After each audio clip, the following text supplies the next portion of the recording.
All right. Contender Series Week 3, for some reason, is not showing up on Fight Pass right now. Why can I not see it on Fight Pass? Let me see if I can figure this pickle out.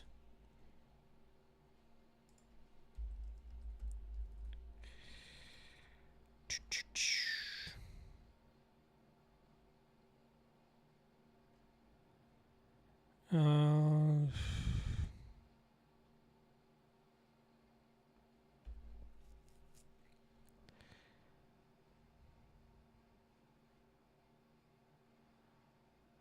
oh, so it's not on Fight Pass anymore. It's going to be on our cable stuff, which I still have access to. Wow, weird. I wonder why they switched it over.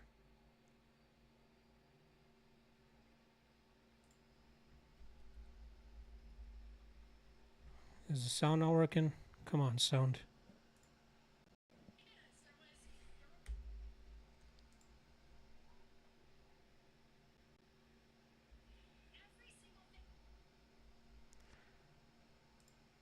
Come on.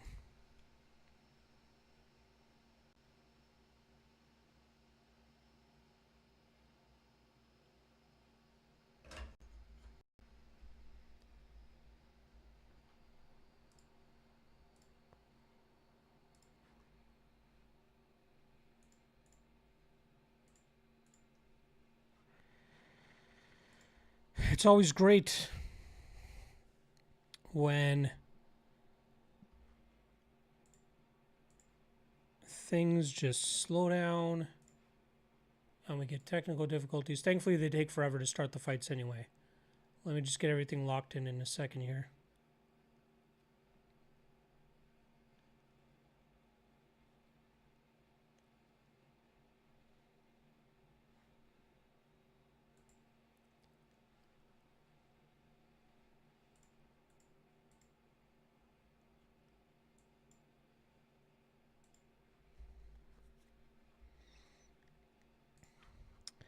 Might need to use a different browser. That's always fun.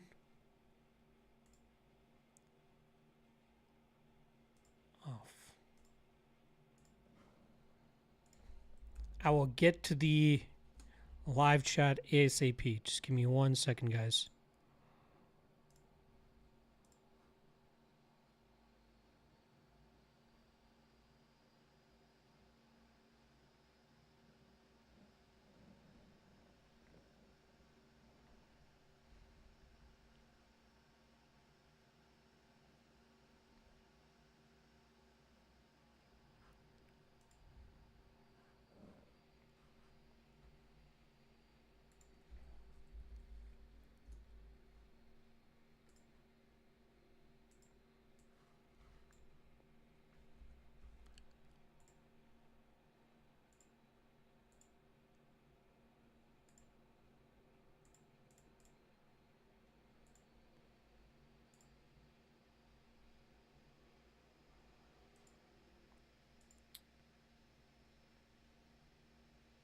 Where is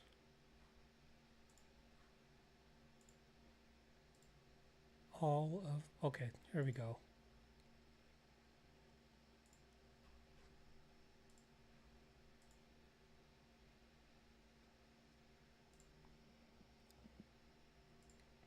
I think we're in the clear now.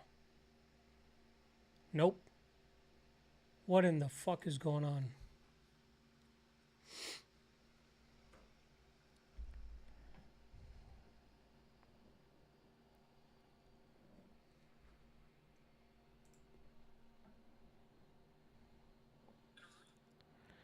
So it's working on my phone.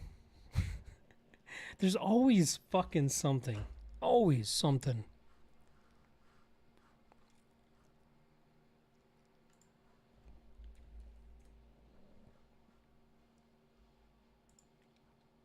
Just bear with me, boys.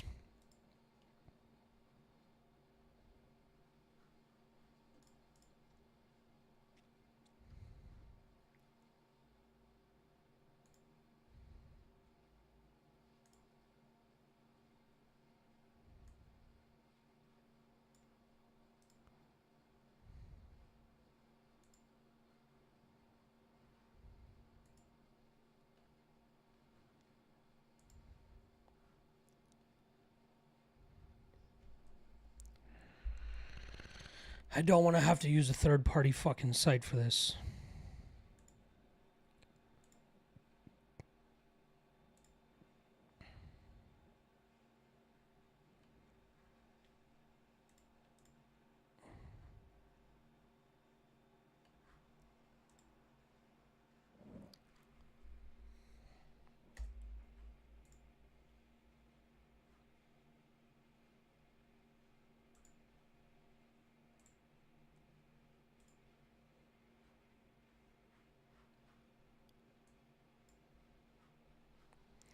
Sorry, guys. Let me just try to...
I got a boatload of third-party sites I can lean on, but I have I have like it's a TV package essentially with my internet provider that gives me the channel that I can watch the fights up here in Canada. But the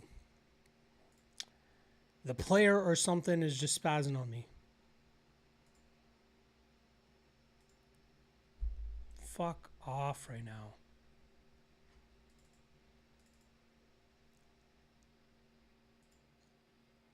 I wish it was just on Fight Pass. Alright, I guess I'm gonna have to go fucking third party. I hate because the reason I hate to do that is because it might be behind you guys. So I'm gonna have to like block out the... I'm gonna have to block out the live chat while the fights are going on. Alright, I'm third partying it. Whatever. Fuck. Cookie Monster saying no, they're not showing it on Fight Pass anymore. At least not in Canada. They have a deal with one of the like Sportsnet. Is that... Oh wait. Is it up now?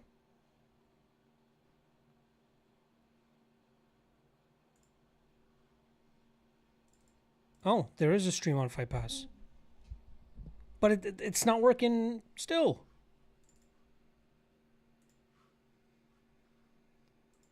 Like when I go to the video, it shows like where they're at, but it's paused. I can reverse, I can pause, but I can't play it.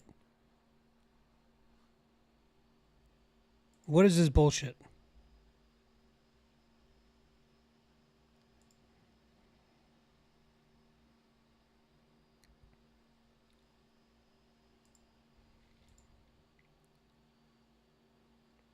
Okay, I'm gonna try something real quick. I don't know if my stream might go out. If it does, I'll be right back. I'll be right back. Sit tight. They're already doing the starting packages, by the way. Next week it starts an hour later than normal. This is the last week that it starts an hour earlier than normal. All right, I'm just gonna restart real quick. I will be right back. Hopefully my stream stays intact.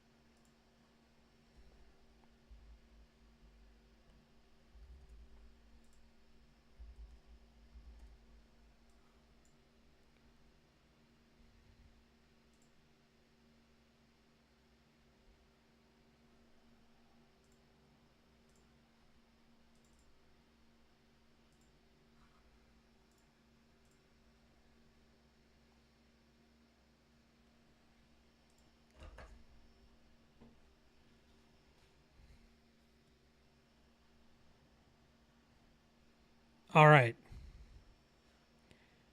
I think we're all back. I got it working. I guess my computer just needed a restart or something, but we are good to go. Fight Pass live stream is working, and it looks like the first fighter is about to walk out. Let's fucking go.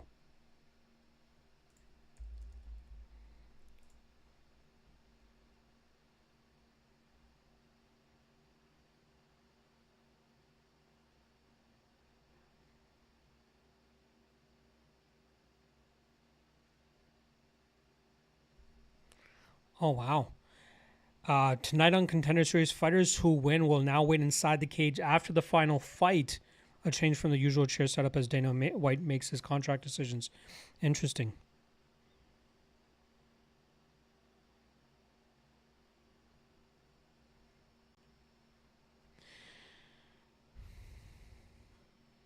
All right, let's see what you guys are saying here.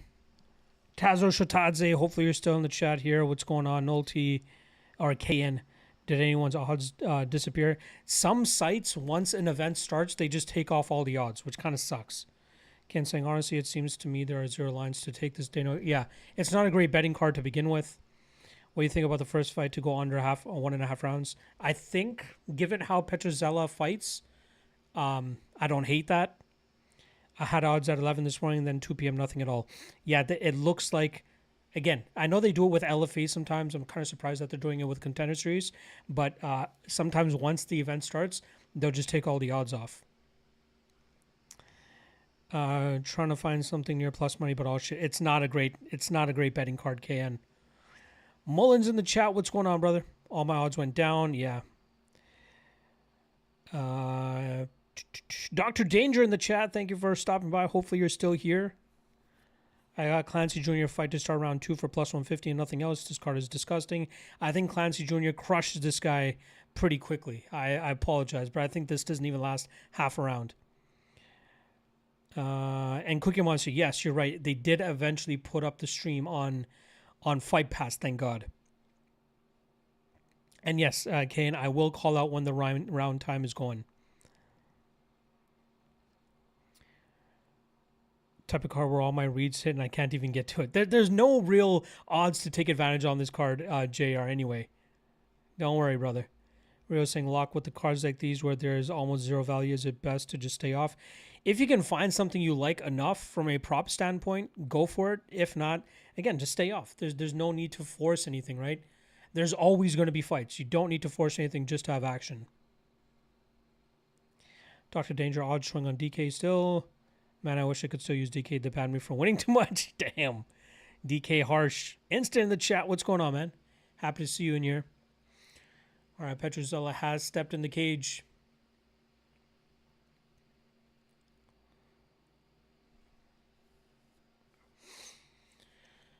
All right, let's see. Again, prediction here is Galante, but I don't mind the plus money on Petrozella. Instant saying my Go Chabon's fight got canceled. Oh yeah, you're the Finn guy, right? Or from Ireland or something like that. And he trained at Team KF. You're a Team KF guy. I like it. I was really looking forward to that fight. All right, round 1 has begun. Galante and Petrozella.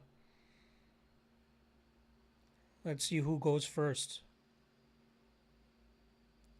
They got Spanish Spanish graphics on the Canadian Fight Pass. Good body kick from Petrozella. Shucks off the first takedown attempt, but Galante still hooked onto the body here. Gotta watch the eyes of Petrozella. He's getting close. Oh, big right hand from Galante drops Petrozella. Oh, Petrozella's out. 45 seconds. No, 35 seconds from Galante puts Petrozella out. Definitely caught Petrozella off guard there. Damn. Big finish from Galante. That's like what Dakota Bush did to fucking Robert Watley, man. Guys thinking they're going to go out there and wrestle, and then they uncork a bomb. And Petrozella was not ready for that. Watch this. Oof. That was such a clean shot. Petrozella was out. Galante gets it done. 35 seconds. Well, Petruzella tried throwing the bomb too.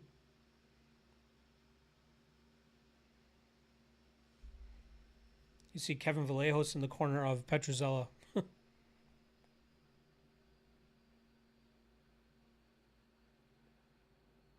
God damn.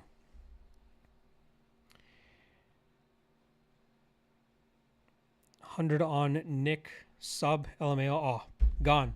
Same thing that happened in your fucking RDR fight. That's what I'm saying, man. This isn't as fun to me without money on it. We are degens. You guys are hilarious. This fight will not go the distance, fellas. Let's makes me some money. Yes. Late reaction from Peterson. A bit late of a stoppage there.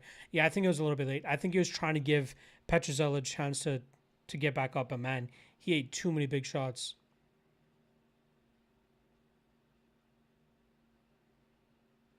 Poor Petruzella.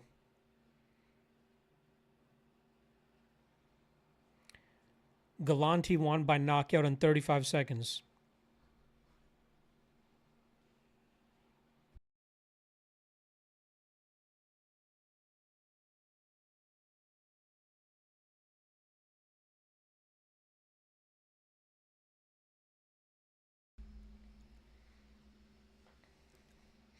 He had a 6-figure job. God damn.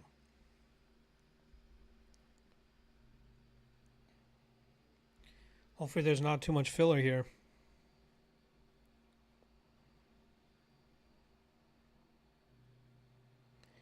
My boy won his first AMI belt last Saturday. 3-0 now. Nice. Instant. Drop the name or the topology name. This is Luke Fernandez.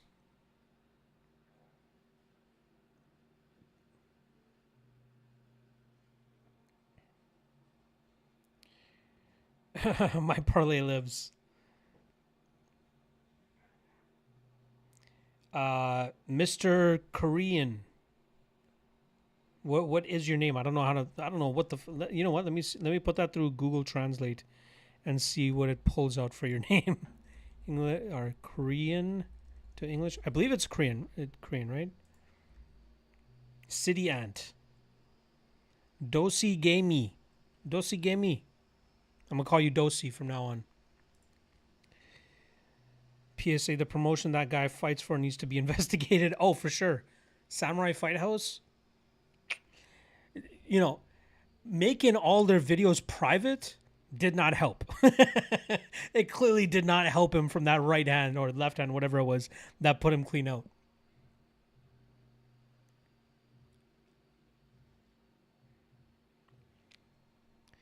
This is definitely going to be a first round finish type of card. It seems like it. Wait, I took wrong. I took inside the distance. At least it worked out for you, KN.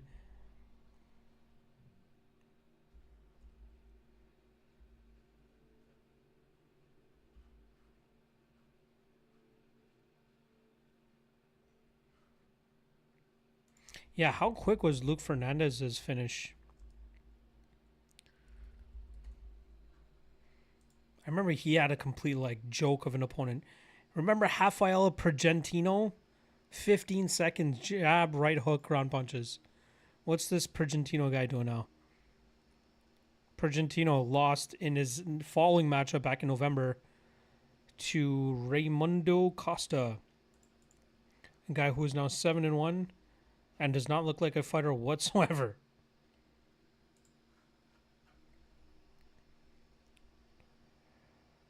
The crazy mismatches in Contender Series is crack. It's crazy, man. I don't know why they keep doing it. Like, it's just like guys, they like a show they want to put on to get some of these guys contracts, have a competitive matchup here or there, but I feel bad for these guys because then it like these guys go on the Contender Series, fight for $5,000, and then they get a UFC contract where automatically they're getting paid 10 and 10.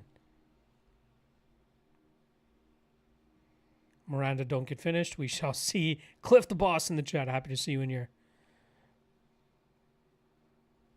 Ah, no worries. Instant. Let me check out this Breen Woods guy.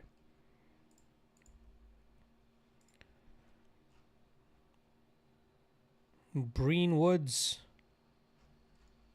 Team KF defeated Sean Carmody 3-0. All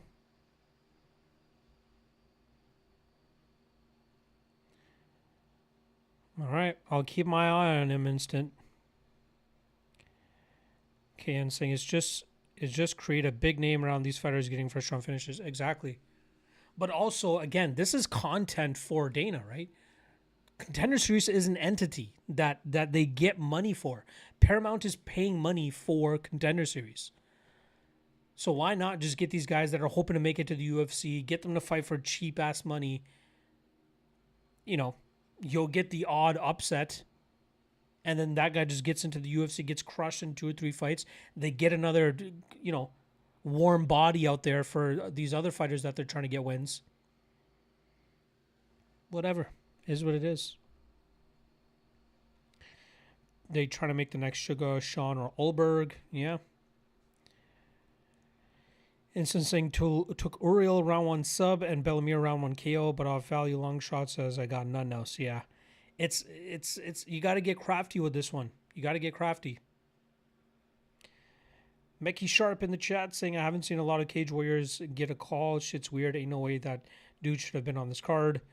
Agreed. Well, you got Sean Clancy Jr. That kid could go down as maybe the best fighter on this entire season. Obviously, Bilal Hassan, very high-level prospect as well. But Sean Clancy, man, that guy is the truth. I hope he doesn't make me fucking look dumb here. I think he's fighting in...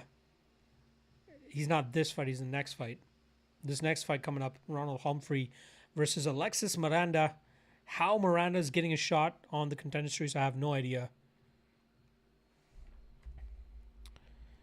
But I feel like I've been saying that a lot about some of the fighters on this card. Or on this season. I'm just starting to watch Clancy. Won't even bet, but agree. I like it. Mickey Sharp saying, oh shit, I ain't paid was on Cage Warriors. Oh, it was Cage Warriors champion. Right? I think it was Cage Warriors champion. Yeah, he was Cage Warriors champion. He was supposed to defend it against Justin Burlinson earlier this year, but then Burlinson had that nasty cut on his forearm while he was cutting weight. I'm sure Clancy is just happy to get this Contender Series shot. And he gets a very easy matchup, in my opinion. KN saying Hump will get a first-round KO, but at 1.35 odds. Not even worth it. Yeah, right? Again, you got to play the odds. A lot of the props on this card got shot to shit.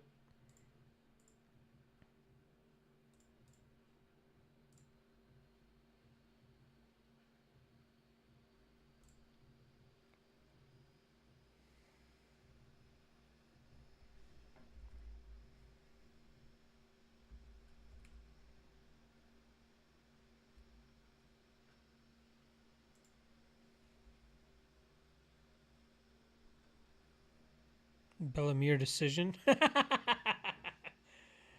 You know what? Like, yeah, plus 1,000 on Bellamir decision. The girl she's facing is not like a complete, like, she's not fucking, a complete scrub. But, yeah, I think Bella's just going to be too far ahead of her. Patrick saying, coming back to eat Crow and Galante. Good on that. Dude, again, I thought odds were a smidgen wide, but Galante made the most of it. Unloaded that power, and Petruzella just had nothing in return.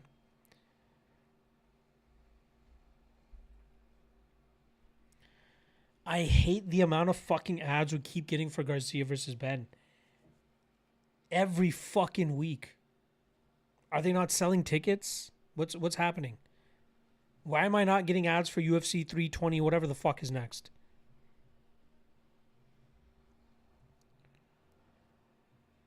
What's inside on next fight? Early KO again? I don't know, man. I don't have a lot of confidence on it. I think Murphy wins. I think he wins by knockout, but like I'm scared that Mexican chin is just going to hold up. And he ends up eating just unfathomable damage. So like I got no real heavy position on this fight.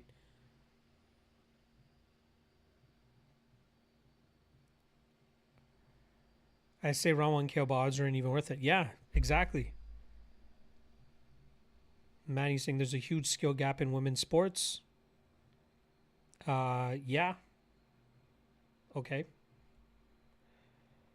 Do you wish to expand on that? Like, are you talking about the Bellamere fight or what? Instant saying not as bad as power slap ads. Oh yeah, both of those. Both of those. But I feel like we've been just getting wrecked by I feel like we've been getting wrecked with this Ben and Garcia fucking fight. Dana trying to promote Garcia so nobody gives a fuck. Yeah, exactly. Doing anything to push Zuffa boxing at this point. Why did the odds get so wide on Humphrey? The other guy's not good. The other guy sucks, honestly. Britzing, I'm gambling around 2-3 Humphrey plus 700. That's not bad. That's not bad. I'm kind of surprised it's that wide. Again, those Mexicans got some chins on them. Stack saying, I still don't get why UFC doesn't want to promote their cards. Boxing makes such cool edits. I want them to make edits like they did for Conor Aldo. Oh, yeah. The Conor Aldo was sick. There was a point in time where they had such, like, I don't know if you guys had, maybe it's on YouTube. The UFC 129 trailer. Yeah, they got it up. This fucking promo, I'll put it in the live chat in case anybody wants to watch it. George St. Pierre taking on Jake Shields. That promo video was so sick. It was Jake Shields coming to the UFC. It might have been his second fight with the promotion, but he was a Strikeforce champion coming over to the UFC and taking on George St. Pierre, who had really just, cleaned out most of the divisions. Yeah, he came over from Strikeforce, won a split decision against Martin Kampmann, and then he ended up fighting George St. Pierre. But they made a sick promo video for that card. Even Jones versus Shogun, UFC 128, they made some sick promos back in the day.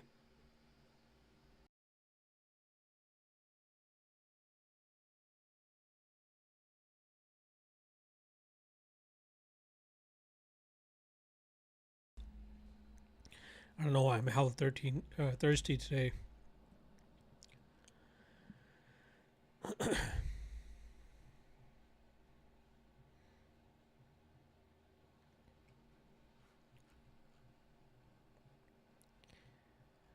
Ken saying Dana probably makes more out of Zuffa deal as Paramount now makes money from UFC. Probably.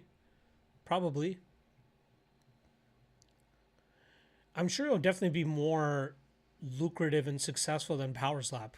Kind of surprised Power Slap's still going on, but I feel like we're hearing a little bit less about it now. I saw actually, maybe it was during the last UFC event, they put a Power Slap promo out there, and it looks like they're going to like college and university campuses now in the States, and they're trying to get like that young crowd. Like I know a lot of their marketing campaign was centered around getting the influencers to like come to the Power Slap things and put out content from Power Slap. So maybe that they're hoping that that will translate over to the younger kids watching Power Slap, because the influencers and streamers are getting all these views and content up for them. Stack saying, it's so funny I see so many good fan edits on TikTok nowadays. If they were smart, they would push this on TikTok. Yeah. That would work too. And I keep hearing that TikTok is the way to go to push people to one side or the other, or like push them to different bits of content. Ronald Humphrey, half shirt on. This boy's ready to scrap.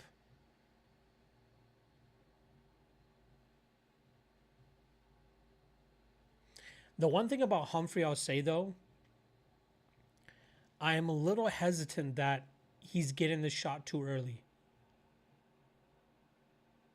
Is that Will Brooks in his corner? I might be spazzing. He's only 4-0. He's gone out there and knocked out most of his competition, or all of his competition.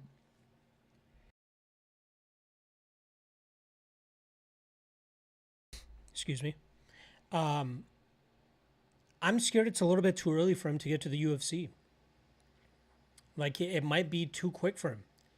Like, he probably runs through this kid, sure. But, like, he turns 26 next month, I think. He's still very early and very young. It's just saying the way you can lose without even throwing a slap is fucking stupid. It's the dumbest fucking sport I've ever seen in my life. Can't saying people just love short form content. People casual see video over 30 to 1 hour and say fuck that. It's true. It's true. Even movies, right? Like movies, it's such. Like I remember. Well, let's. Kan, bring that up after this fight is done, because there's a thought I want to share about that. But this Humphrey and Miranda fight is just about to start. Adrian McCarthy, what's going on, brother? Humphrey does look like a statue. All right, round one has begun. Gary Copeland, aka Mini Brock Lesnar. Oh, big jabs to start here from Miranda. Gets taken down immediately by Humphrey. And ground and pound right away from Humphrey here. Oh, big shots. He's got the hip ride position going on too. Miranda trying to scuffle out of it, but Humphrey keeping him in this bad spot. I wonder if he'll look to take the back. Nope. Oh, big knee coming. Oh, the shoulder of Miranda just blocked it.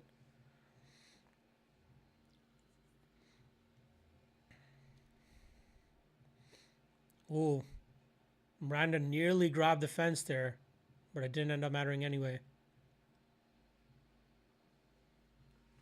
Oh, big knee to the body there from Humphrey. They break out now. 1 minute into the fight. Oh, Miranda winding up big time and missing huge.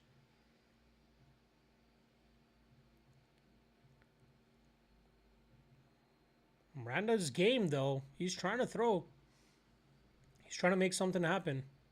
He is tall. Big head kick from Humphrey gets caught. Man, Miranda just a little bit too reckless. Oh, big shot. Landed by Humphrey. Miranda throws back.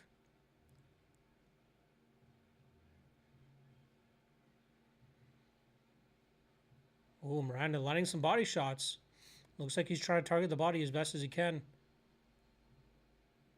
And Humphrey shoots a takedown, gets it with ease.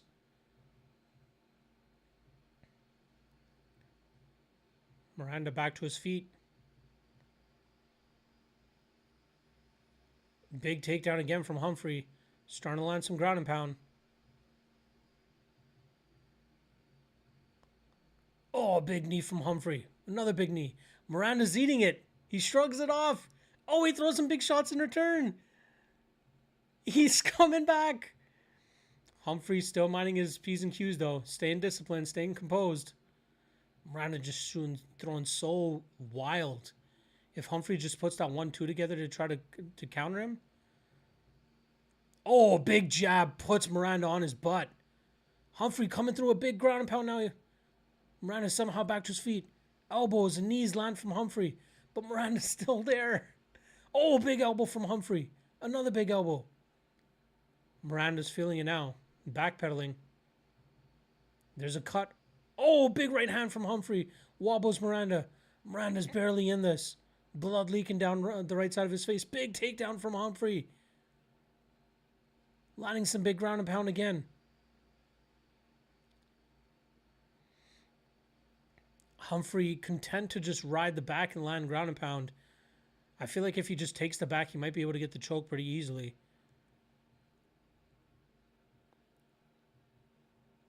Another big shot there from Humphrey. Knee lands from Humphrey. Miranda back to his feet, trying to throw in return. Can't muster anything up. Humphrey lands another takedown. Has the back position again, but again, oh, he's got one hook in now. Takes the hooks. He takes the back now. Oh, under the chin immediately. Miranda tried scrambling. Humphrey lets go of it, starts landing some ground and pound. Oh, this might be the beginning of the end. The cage is just red with the blood from Miranda. Big ground and pound here from Humphrey. Potential arm triangle choke. Humphrey lets it go. Oh, lands a big elbow. Miranda's just moving enough to convince the referee to keep him in it. But Humphrey goes for the rear naked choke immediately. This might be over. Oh, and he taps. Humphrey with the round one submission. absolute beatdown of Alexis Miranda.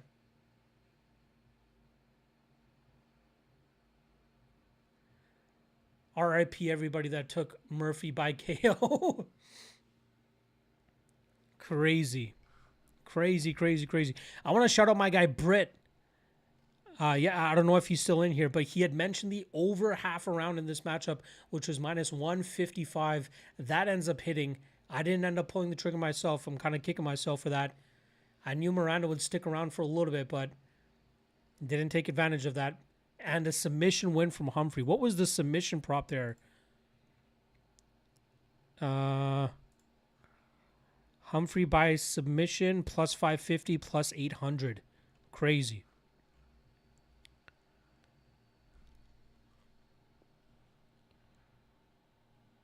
Let me know when round starts on third party. Oh, sorry about that.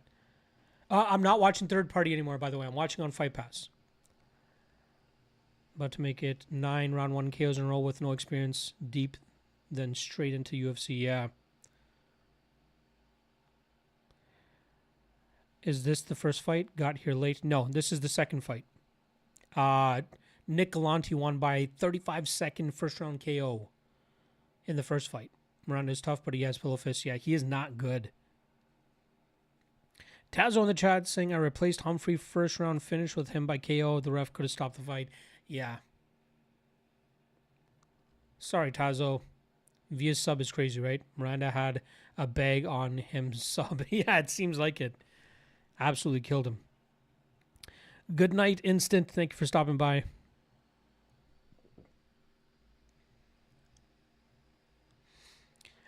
So yeah, what KN was saying about people just love short form content, casuals see video over 30 to 1 hour and say fuck that. There was, who was it? Matt Damon and Ben Affleck went on Rogan's podcast, and again, I don't listen to Rogan at all anymore, really. But that one was one that I really wanted to listen to because you don't often see Ben Affleck or Matt Damon on a freeform podcast like that. So I wanted to check it out. And one thing that they said about that movie that came out with them on Netflix called The Rip was they tried to reiterate every single point or the main points of the movie as often as they can throughout the movie, so that if somebody's like looking down at their phone and not really paying attention and want to clock back in, it's easy for them to clock back in because the information is being regurgitated again. And that's something that they said they've kind of realized is like that's how you get these newer viewers and this new age, this new generation who doesn't have that patience to just sit there and watch a movie without looking at their phone for 90 minutes or 120 minutes, whatever it may be. So yeah, that's just fucking sad. Right? That's just sad that they have to take that into consideration. And the movie was okay. The movie wasn't bad or anything like that. It was action, all action pretty much the entire time. But yeah, like it's interesting some of the tactics that filmmakers have to take nowadays because of the explosion of short form content. So yeah, something to take into consideration. I've always wanted to get into like the film and movie industry and TV industry.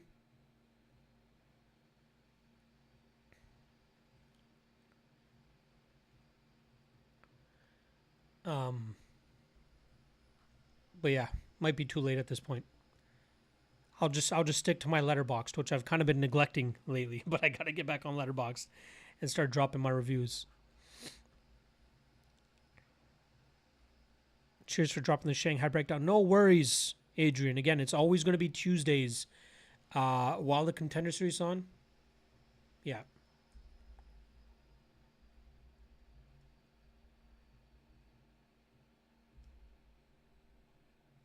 Ronald Humphrey is straight G.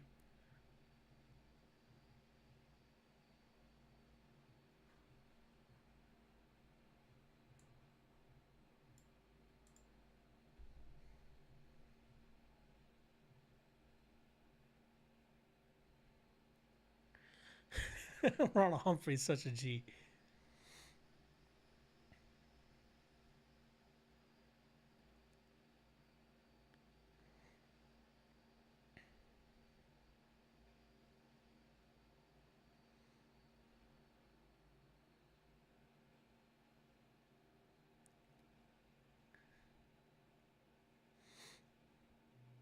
This guy's wasting more energy on the post-fight interview than they did in the fight.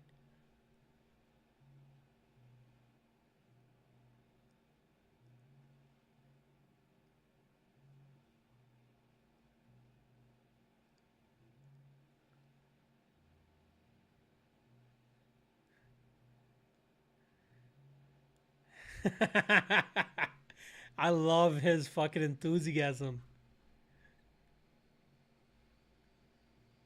Good for Ronald, man.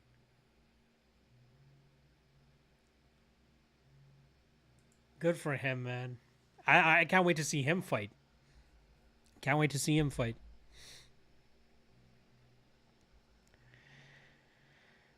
Can saying, agree. It is sad. To be honest, most people around 24, 25 cannot watch a movie at home without being on their phone. Just new gen addicted to quick dopamine. I know.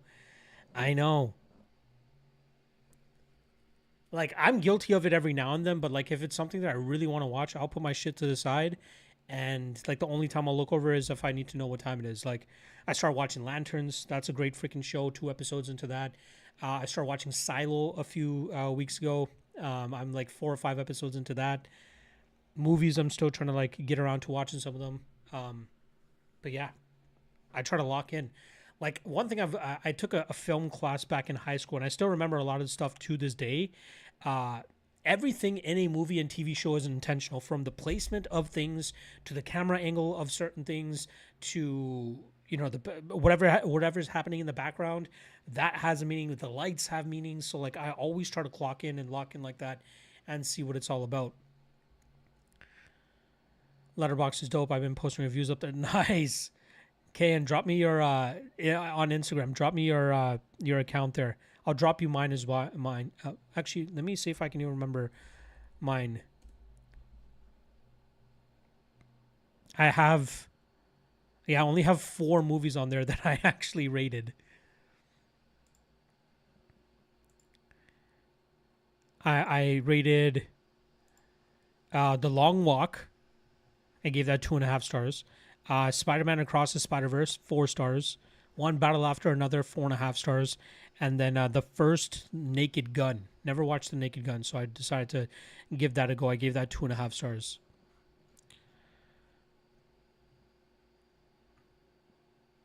Adrian saying the Hernandez lock was rough. Need to muzzle our way back to some wins. I'm telling you, man, that was not a great spot for me, but we will bounce back, Adrian. You've been around for years now. You know what your boy's about. We always bounce back. Kian saying I love Humphrey. Can see him selling cards in future. Oh, for sure. If he continues to win and dominate like that, and it looks like he's finally starting to implement some grappling as well, and doesn't look too bad there. Kid looks good.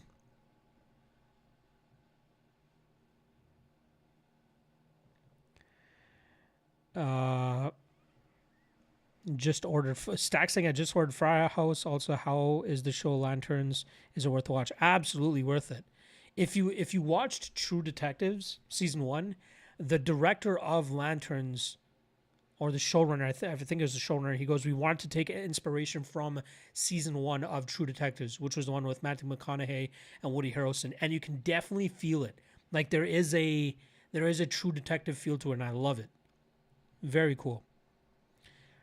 Also, Firehouse is the bomb. I need to get some Firehouse in my life sooner or later. Ken saying parlayed Galante with Nationals, and oh boy, I would pick the day Nats go down to Rockies 2-0. Oh, sorry to hear that, Ken. Lanterns 100% recommend. He is right. Episode 1 is 10 out of 10. Yeah, they just released episode 2 on Sunday, which was a great episode as well. Mackie saying, if you like fight films, watch The Furious. The Furious? I feel like I know that. Oh, okay. It's a Chinese movie? English language Hong Kong action film. The thing about like fighting movies, it's so hard for me to get into the mind frame of just watching a fighting movie. Like, ever since I've been in love with the UFC and just know what fighting actually looks like, it's so hard for me to wrap my head around like action movies where it's so fight heavy. Like Like I watched Daredevil. I love that Daredevil show. I think the guy who plays Daredevil is amazing. But like watching some of those fight sequences is just a little bit brain rattling. Like there are ways that they can make it look very good cinematography wise, right? So I admire that. But like I don't know. Like if it's just pure fight, I don't know. I don't know. Um, I really think one of my favorite movies that I've watched in like the last year or 2 years is One Battle After Another. I fucking love that movie. I think I've seen it 3 or 4 times now. It's so good. Leo is so good in that fucking movie. He plays his part perfectly. The music is great. Yeah, it's really good. And the Odyssey was obviously really great too. I got to watch that a few weeks ago. Nationals just scored. Of course, my guys are on the same DGen parlay. I love it. Cookie Monster saying if Bobby Green and Buckley would make a baby, you get home free. It's the mouth of Bobby Green and then the body of Buckley. I like it. Dr. Ginger saying I need 5 minutes lock on this next fight. Not me. I'm on the opposite of that. I'm on the complete other opposite side of that. I don't think Galante lasts 2 minutes with Clancy, but who knows? Mackie saying, yeah, so fucking good. I just watched it yesterday. Let's go. No, the guy who the co-star was, the Indonesian judo champ. You got to watch, bro. It's goated. All right. All right. I got love for Ong Bak and, those classic ones, the Jet Li movies, the one from back in the day.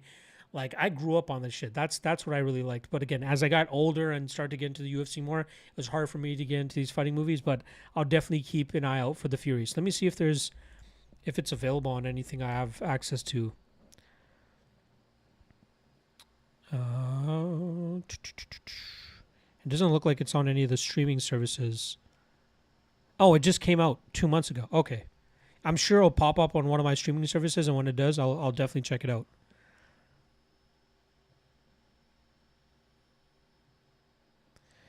Can I recommend you a good action movie? It's called Ghost Dog. Ghost Dog, The Way of the Samurai. Let's check that out. Forrest Whitaker from 1999. Don't tell me Forrest Whitaker plays a samurai.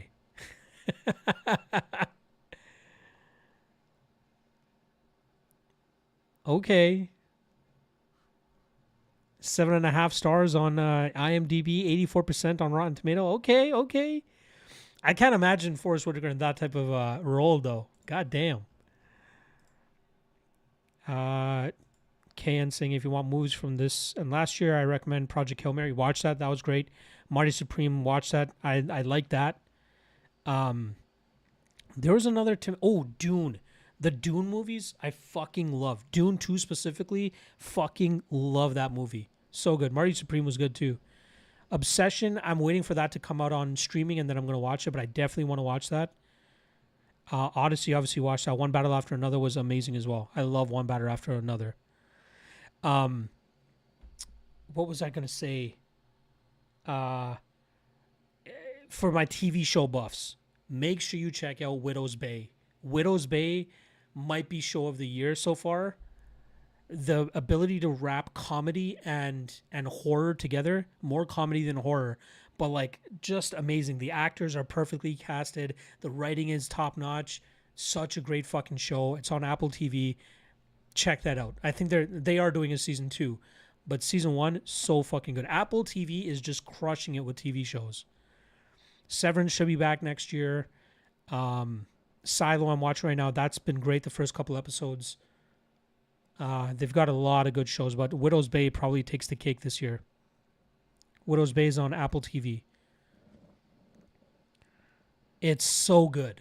I don't know if you guys have ever seen The Americans, but it's the main character from there, Matthew Rhys. He plays the main character in Widow's Bay. Solo home run for the Nats. Doesn't that make it 2-1 though? They got to get closer, no? No, I had this probably in since the AM. You guys are joke. Stack saying it's, in my opinion, his best movie. Hilarious. Hilarious. Stack saying Widow's Bay gave me mature Scooby-Doo vibes. Really like it. Kind of. You're right. Kind of. I definitely feel that too. But I love how they play into the like the craziness of what's going on, like from a comedic standpoint. But try not to go over the top with it. It's so good. Meki saying, "Do you watch anime at all?" Not really. Like I watched Dragon Ball Z growing up a bunch. Obviously, Pokemon, Digimon, Yu-Gi-Oh, and all that stuff.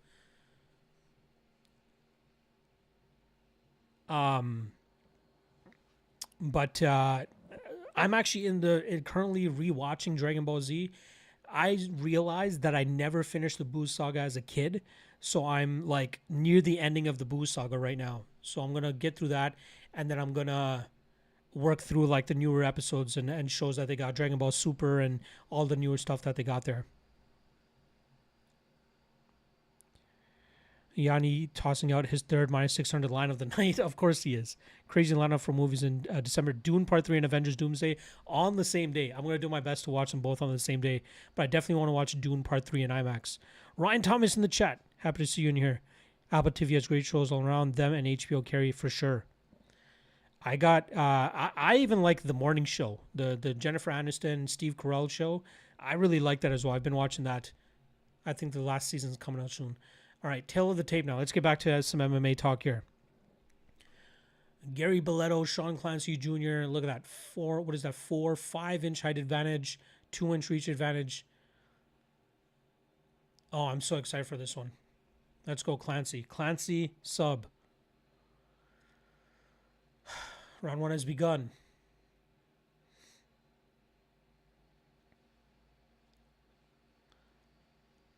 Let's see if Clancy goes to his grappling sooner than later. I feel like if he goes for the grappling, he should be able to get that pretty quickly.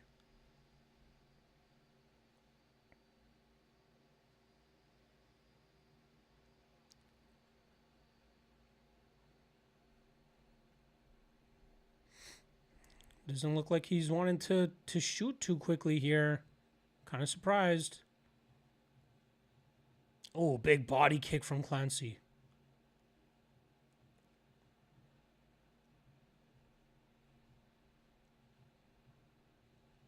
"45 seconds into the round. Clancy looks like he might be trying to set up a head kick. He's feinting the hips a ton.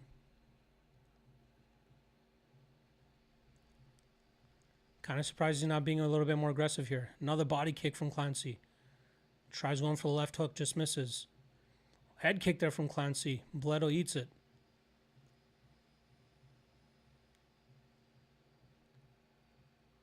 I wish Clancy went to the grappling. If he would just go to the grappling right away, he'd be able to submit this guy immediately. Belletto trying to get some real estate back. Big head kick there from Clancy Jr. That seems to be what Clancy's trying to go for. Stabs the body there.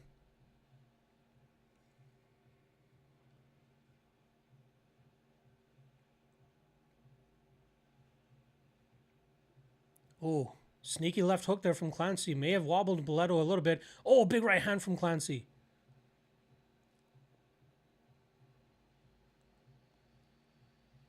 Just misses with the front kick.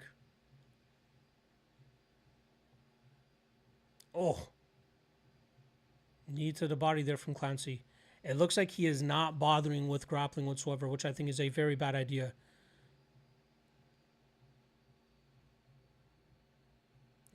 We're going to lose the under half around here. And it looks like he's going strike heavy, which is crazy to me.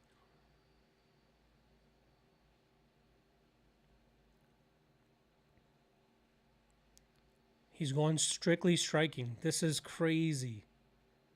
Belletto has almost no grappling. Clancy Jr. would slice through him like butter. Come on, Clancy. And I just want him to grapple.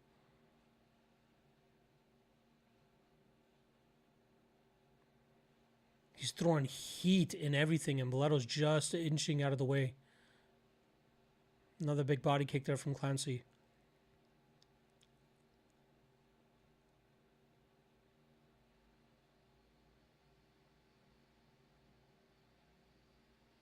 Eats a jab there. His nose is starting to get reddened up a little bit, Clancy. Let's go grappling, bro. Come on. Oh, big kicks. He is landing some nasty kicks, though. Definitely getting the attention of Bellato. Bellato.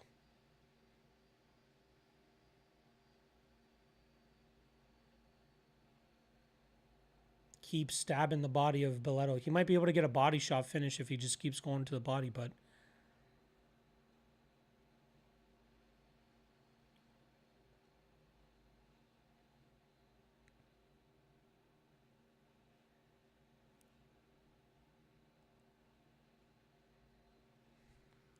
I hate when fighters don't utilize their like obvious advantage. I don't know if he's looking for like a fancy finish, but like a quick submission would have been just as good. Eats a jab there from Bellato. Now he's going to make this a little bit more competitive by just strictly striking with him.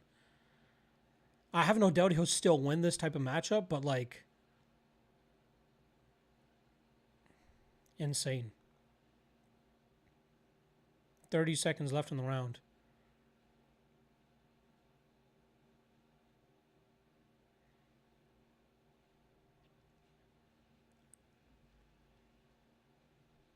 Nice right hand there from Clancy after throwing a kick.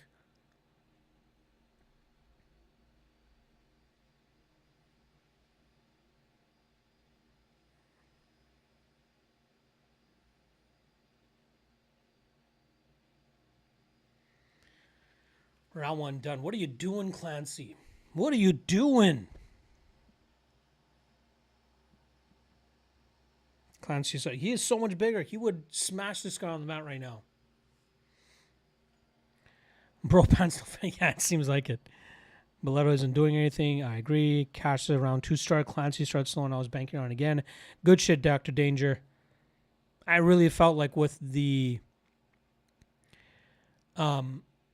circumstances here and knowing how much of an edge he had in the grappling, he would have been able to get the finish quickly. But he's choosing to fucking strike, which is crazy to me.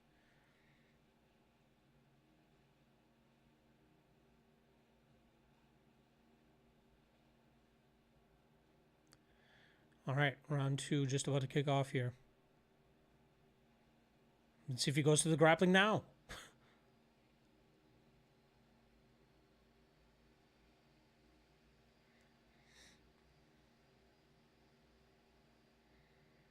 All right, round two has begun.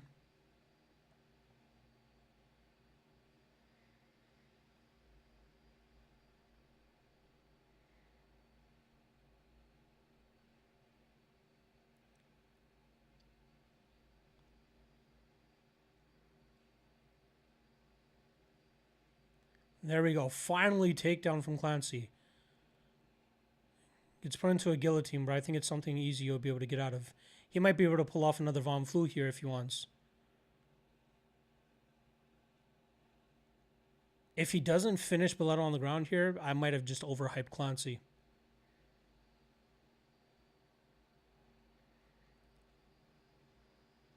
He could easily just go Von Flue here if he wanted.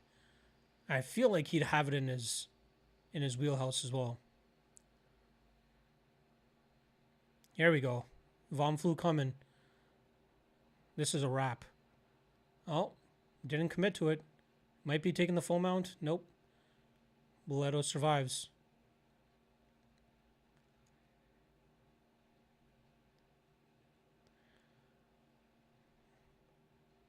Oh, big elbow there from Clancy. Bellato once again putting himself into a Von Flue position.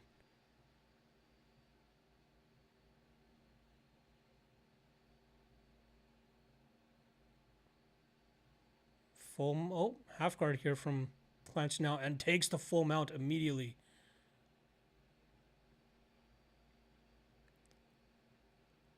Full mount, easy for Clancy. Sub coming. Come on.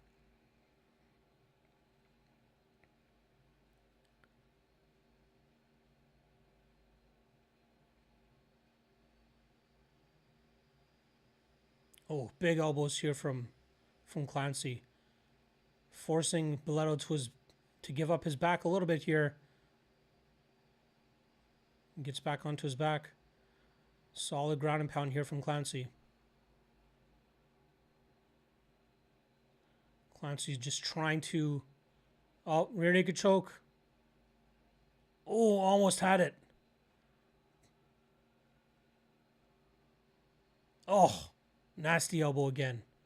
Somehow the under 1.5 doesn't hit, but thankfully we got sub. We got sub here.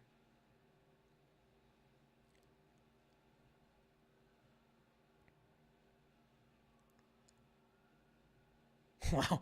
Boleto with the sneaky jab off his back. Oh, nasty elbow down the middle there from Clancy. Trying to work to a potential arm triangle. But Boleto surviving. Boleto has so many Batman tattoos on him. It's hilarious. Oh, another nasty ground and pound shot there.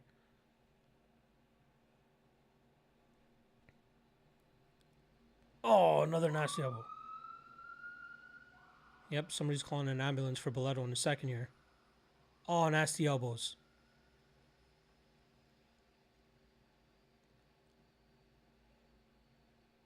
Oh. Armbar? Nope. Oh, he is busting Boleto up right now. Boleto is leaking. Big ground and pound shots here coming.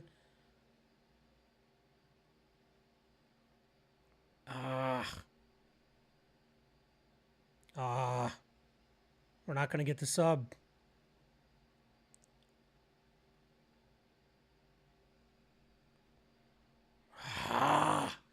We lose on the under half round and the sub there. And Clancy just butchers him. See how easy it was once he got the fight to the ground? If he did that from jump, probably would have gotten us something a little bit easier there. But god damn it. Boleto got roughed up bad.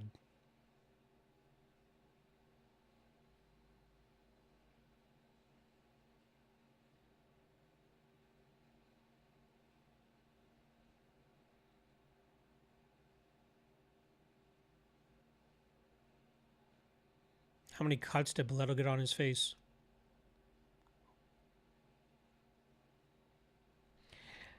Let's see what you guys are saying here. I kid you not. Oh, yep. Clancy, you might be letting this go to judges at this rate. Yeah, because what the fuck, finally. Yeah, I wouldn't say he's overhyped, but he fights tentatively. It'll cost him in the UFC. Clancy is very skilled. Over 1.5. Hits easy, like plus 260. Easy.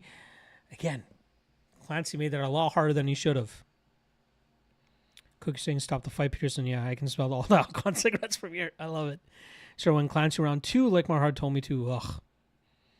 Adrian saying Clancy round 1 or 2 saves us. It's done. Low-key expected him to get it done in the first. I agree. Man, pretty better. I had Clancy. I had the under half round because I expected him to go to the grappling ASAP. That was plus 165, I think. And then just as a hedge, not as a hedge, but like another bonus, I took Clancy sub plus 175, which he did not fight the way he should have here. You saw how easy he got that fucking takedown? If he did that immediately, he probably would have gotten us a sub. But again, I'll take it on the chin. It wasn't a big spot, but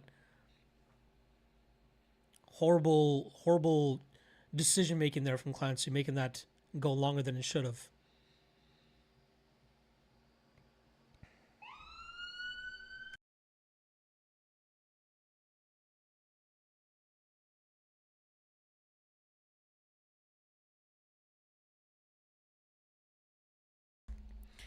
What are the Nats doing? Oh, 3-1. They gave up another run.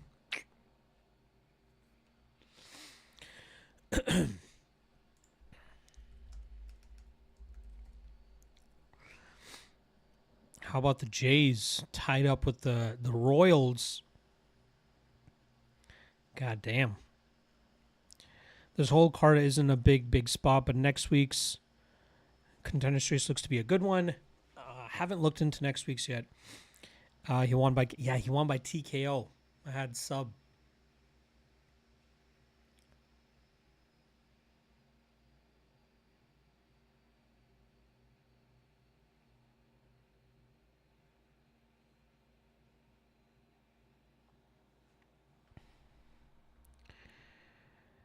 Because of last Contender Series season, bookies highly undervalue the under round props. Seems like it.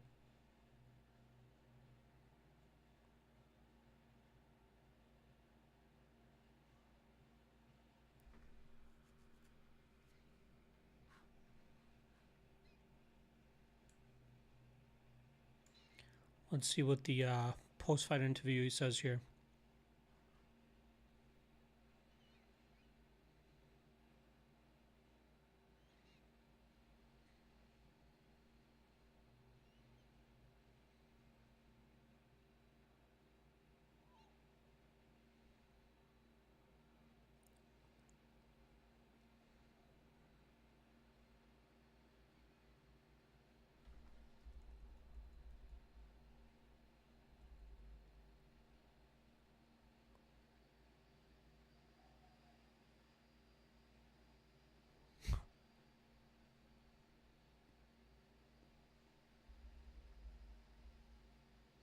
Like, you know, if it wasn't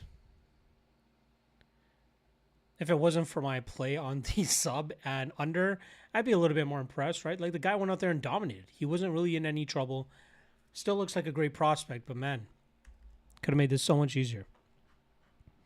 Taz was saying because of Adrian saying got some work to do. Unfortunately, catch you later, big man. See ya. KN saying fuck the Rockies. Did they score again? 3-1. Brit saying RIP my under 1.5. Dude, I don't know what to say. We saw how easy it was. If you went with the game plan you would expect from him, right? It looked like he was trying to just impress with that knockout. And when it didn't come up, he's like, all right, let me finally go to the grappling. This is where I can dominate the guy. And he did. You can't, you know, you can only do so much trying to predict how a guy's going to fight.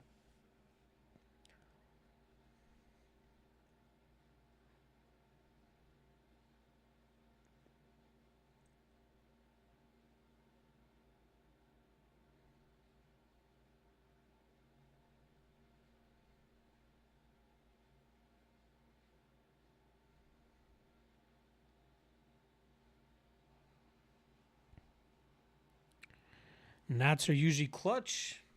Good luck. Still got 2 more fights to go. This card's been flying by, though.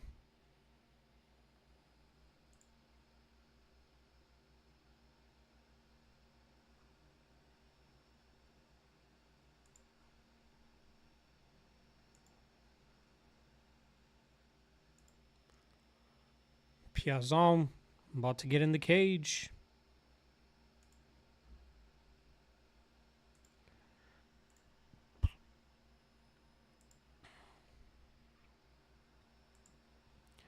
Both these guys just ass. They both are just not great.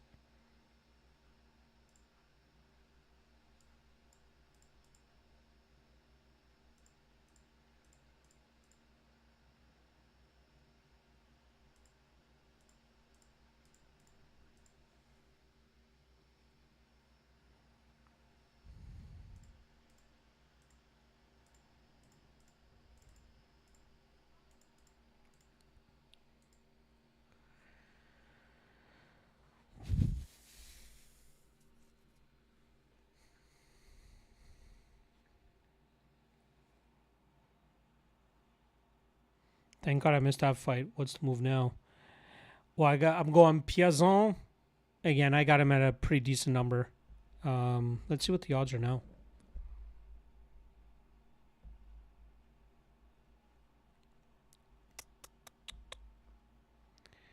Piazon plus 150. So the line's going back up. That's not a bad spot. I got plus 177 myself. Let's keep it moving. Piz plus 800 decision isn't bad. That's not bad at all. That's not bad. Got a can of Crisco going against a can of Bush's baked beans, both brought from Costco. Shout out Costco.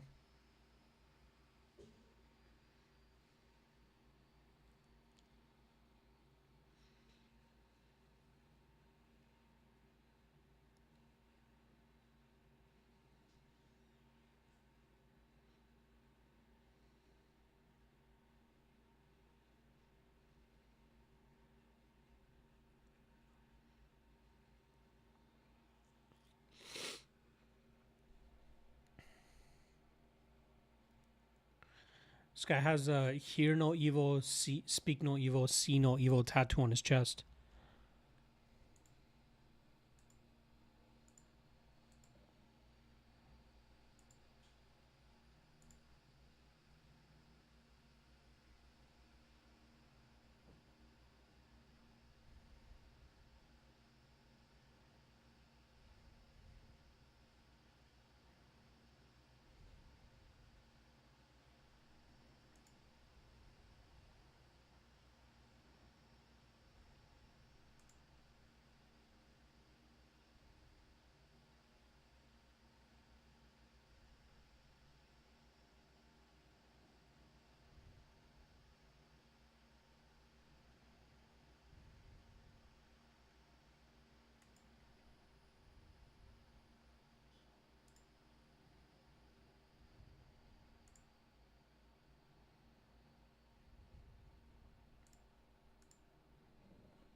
Oh, come on. Let's get this moving. It looks like we're going to get a decent finish time for this card, as long as these next few fights don't drag on for too long.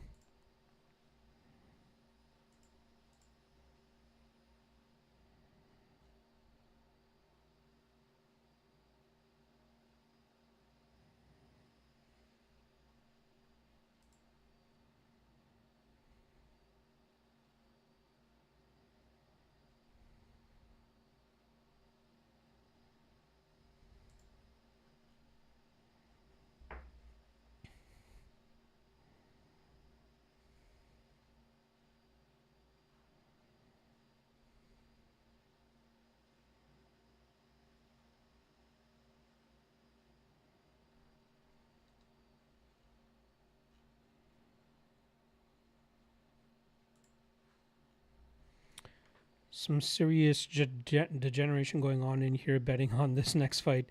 Leave that dope alone, yo. Hey, I got a good enough number on Piazon to have taken the shot. Uriel is not that great. Piazon's nothing special either, but we play the odds, my friend.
Justice for Marmaduke. I love it. Marmaduke is the guy that knocked out Piazon, the 15-39 fighter or 14-39 fighter.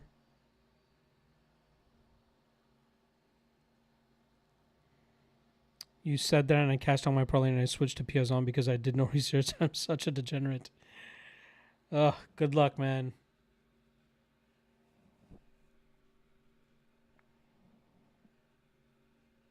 Let's see what kind of game Piazon brings to the table here.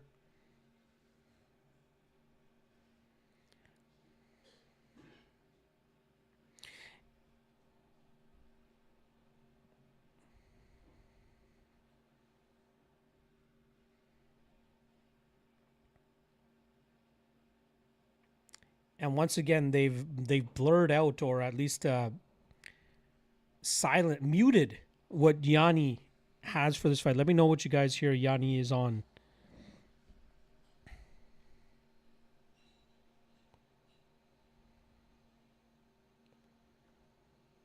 I don't know why in Canada they just hit the mute button whenever Yanni talks.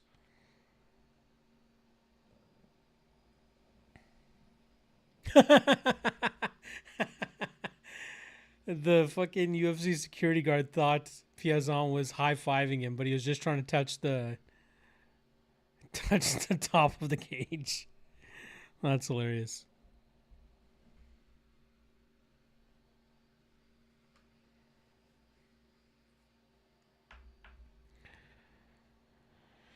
All right.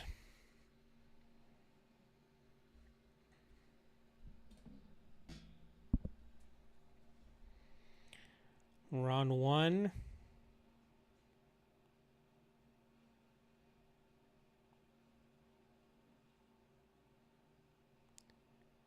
Right away.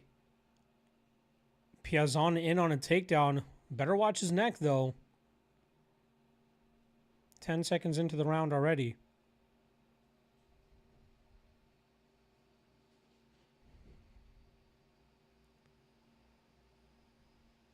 He better watch his neck, though. Arm in, which should help Piazon, but who knows what type of squeeze a guy like Uriel has.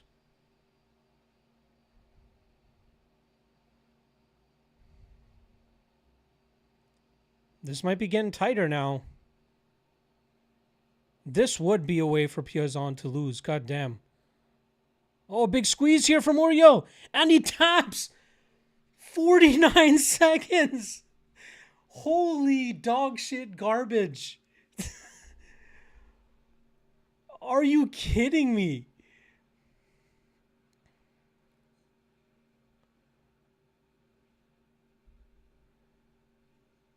That was so bad.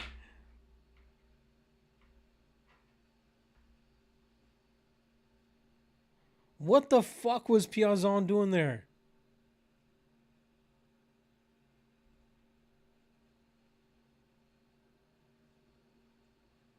What the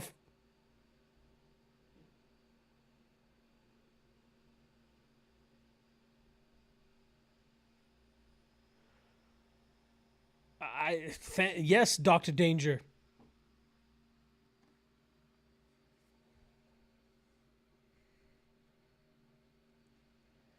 That was like Paddy Pimblett BSD at home. You know what I mean? We got Paddy Pimblett versus BSD at home. Holy shit.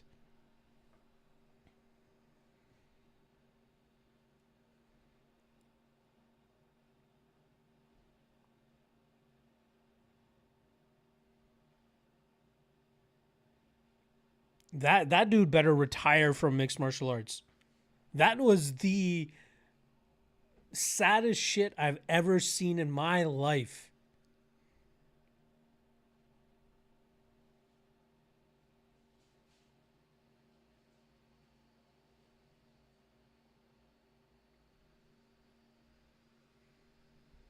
Piazon or Uriel doing his best to not cry, but he's gonna cry.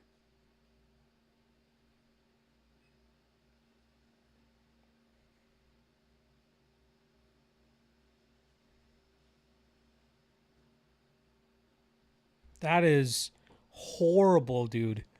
Horrible.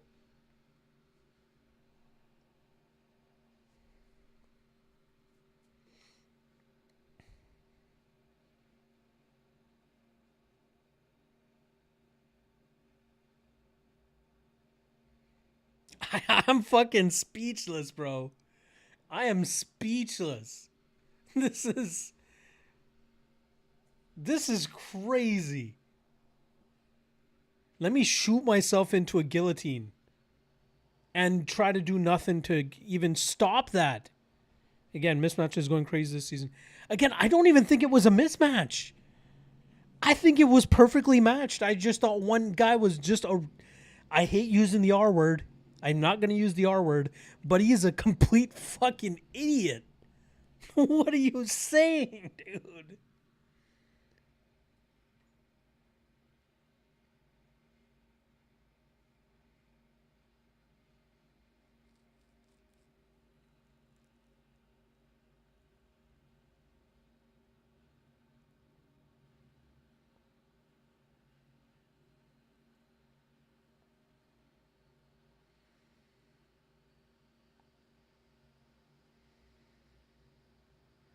I'm speechless, yo.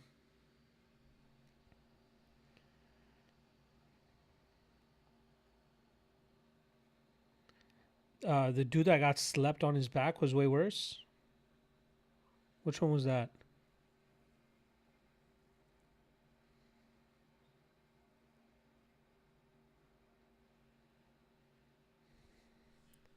God damn. The Douglas Rodriguez one was bad from last week. The Von Flew to Trent Miller. But this, he shot himself into a guillotine.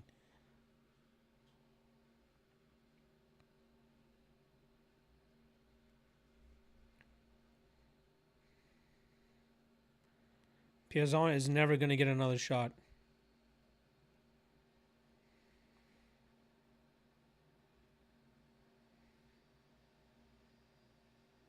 Yeah, Douglas Rodriguez, horrible.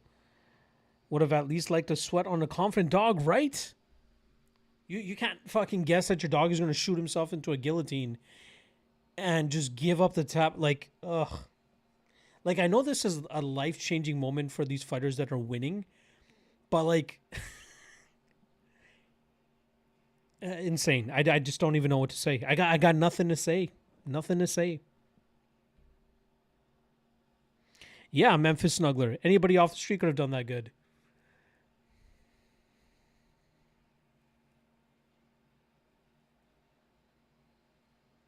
It's a great moment for them as humans. I'll give them that, but like, insane.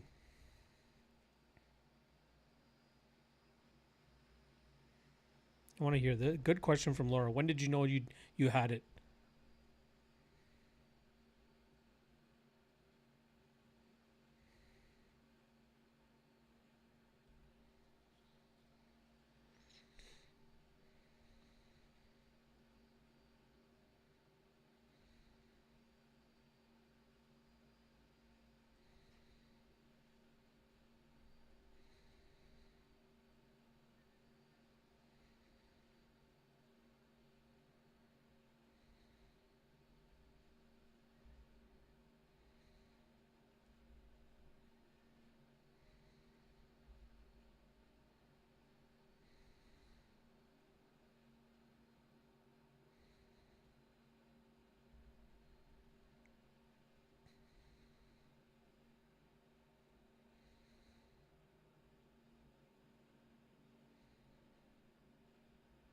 Crazy.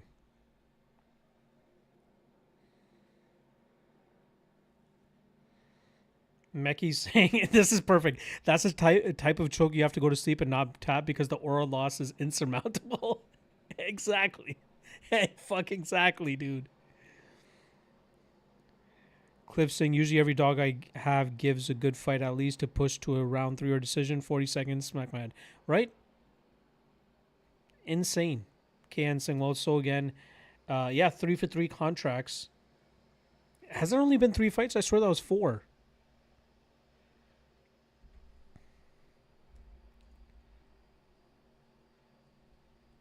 Wasn't that 4 fights?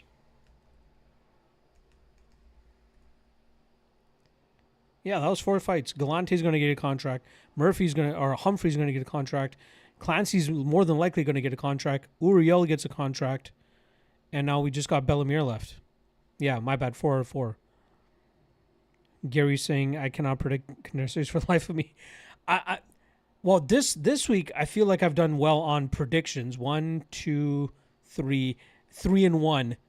But again, the fucking chalky ass favorites, so can't really gloat about that. And then when we finally get a dog that's somewhat bettable on this card, the guy shoots himself into a guillotine. Are you kidding me? Insane. Just save it for Shanghai fellas. Well, I'll say this. All I got on this last fight with Mir and Apodaka or whatever the fuck her name is, over half a round. Over half a round. Alex, just survive half a round. 2.5 minutes. That's all we need. Uriel looks in better shape overall, though. Yeah, but again, shape kind of like, especially at heavyweights, it's not a huge difference maker. They both suck.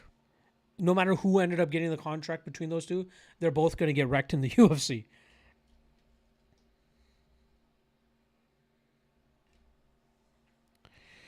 Any insight on Say versus Rodriguez? Thinking of putting a bet on Levi. It's the same guy from the Contender Series, right? It is the same guy from the Contender Series. By the way, I did drop my UFC breakdown maybe 2.5 hours ago now, so you can get my thoughts on there. But just quick thoughts on that. Rodriguez is not normally a grappler. He is more of a striker. He's a Muay Thai specialist, but I think Liu is the better.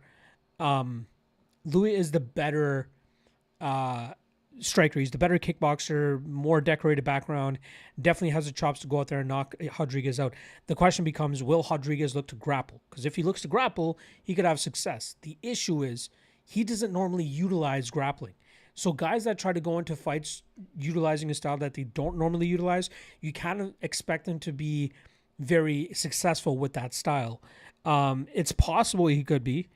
You know, the last time we saw Liu have to grapple against a guy of somewhat, resistance, he failed. But that fight was 2 years ago. So I'm sure he's been working his takedown defense ever since then. He might have good enough takedown defense at this point in time to stop what Rodriguez is going to be looking to do here. With that said, I'm not taking minus 200 on the Chinese fighter, nor do I think Rodriguez is that great anyway. I don't want to talk anybody off of taking an underdog. You guys know I love me some dogs. But I think it's a fight that his ego is going to get the better of him. He's going to go out there and want to strike with the Chinese fighter, and I think that gets Levi Rodriguez knocked out. So no, not enough strong insight to actually play something on that fight. But my prediction is a Chinese fighter.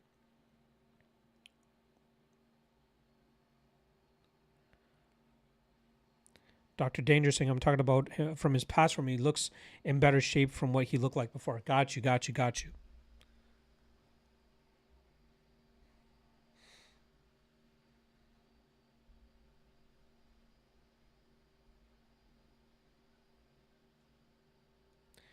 see, Bisbing's power rankings. Humphrey.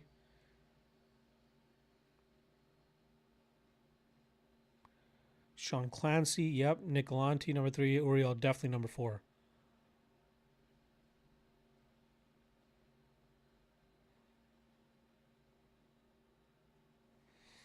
A Firehouse subs in the back?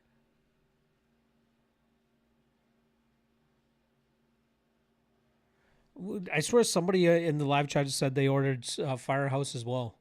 Are there Firehouse ads going on Paramount Plus that I'm not seeing?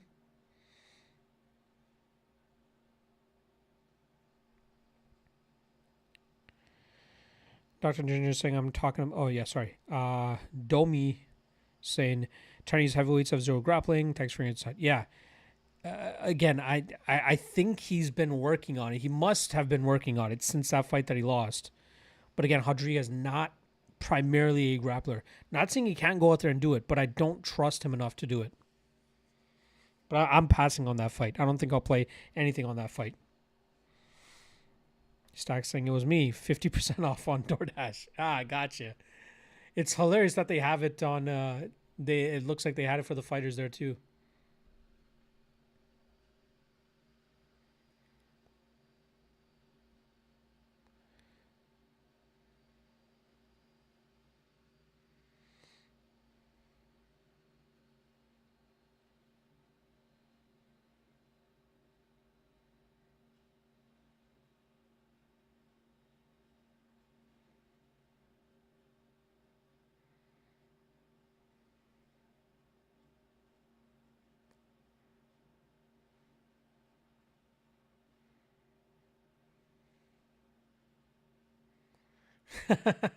Hilarious story there from Laura Sanko about Ronald Humphrey saying that he kills his own chickens and they wanted to wipe the blood off him and he's like, nah, I'm good. Okay, and saying I like a lot of fights to go decision this week. Let's see.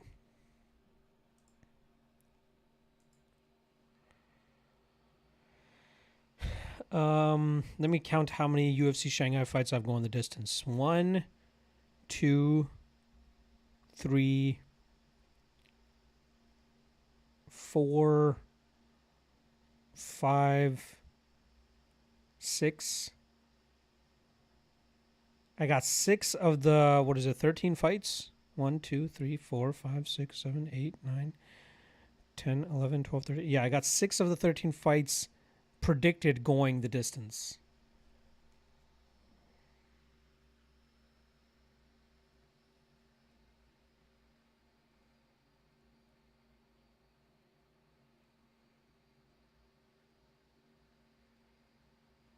I'm really intrigued by the potential that Bellamir has.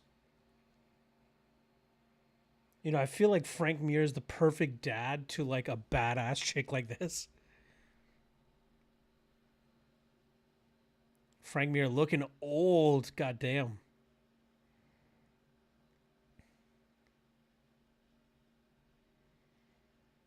She looks so game. I love it. I love it. She could go down as like the nastiest bitch that ever fought.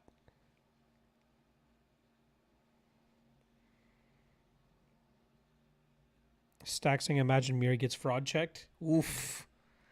I don't see where the other chick could like I don't think she could catch her with a Hail Mary knockout. It's possible, obviously, right? But like Alex is not bad. She's obviously not at Mir's level.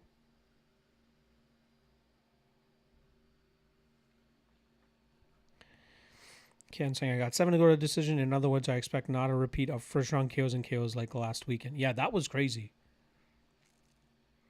I think the fights are taking place at like 5 a.m. for me where I'm at on Saturday. And again, I don't know if you guys were here earlier when I was talking about my plans for the weekend, but I'm going up to a cottage with my boys. But I'm hoping that there's good enough service up there that I can watch the fights in the morning. I might be hungover as fuck, but I'm more than likely going to be watching the fights when I get a chance. And hopefully they're fun at least.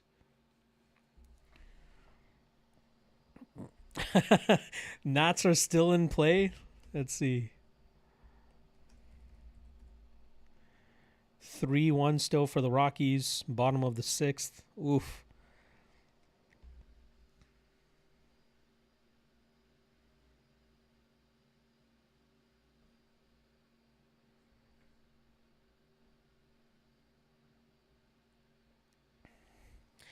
So, again, in the lead up to this fight, the highly rumored fight was Bellamir versus Olivia Beerley. Olivia Beerley is a fighter over on Fury FC as well, but she said she would not be ready for that date. She's a 5-1 fighter. She's on a 5-fight winning streak. She only lost her first ever pro fight, which was by split decision. She's gone on to win her next 5 fights, finishing 3 of them as well. She went 6-0 as an amateur as well. But she said she was not going to be ready for it. But from what I'm hearing, Olivia Beerley, will still be fighting on the Contender Series against somebody else. So she may have ducked Bellamir here. Let me see the week. Yeah, she's fighting. She's going to be fighting on week 9 against a different 6-0 fighter, Summer Onley. By the way, guys, Alex Pereira's sister is fighting on week 10. Alex Pereira's sister, Aline Pereira, is getting a shot on the Contender Series fighting on week 10. She's fighting another high-level regional prospect, which I cannot disclose at this point in time, but Aline Pereira is fighting. She is getting a shot. Luis Francis Chinelli is getting a shot, even though he lost his LFA title earlier this year or late last year. I'm happy Matthias Suarez is getting a shot. He's always a fun fighter. George Staines getting a shot on the Contender Series on week 8. Eric Viscondi getting a shot. He's been doing really good for the LFA. Luca Barando is always fun to watch. Aitza Bertolso. I believe she's the LFA champion, if I'm not mistaken. She's getting a shot as well. Ooh, Norbert Novenyi Jr. against Theo Haig on week 7. That's a bomb fight. Paris Moran versus Marcos Degli. I'm hoping we get a good enough line on Paris Moran. I think Marcos Degli is highly overrated. Not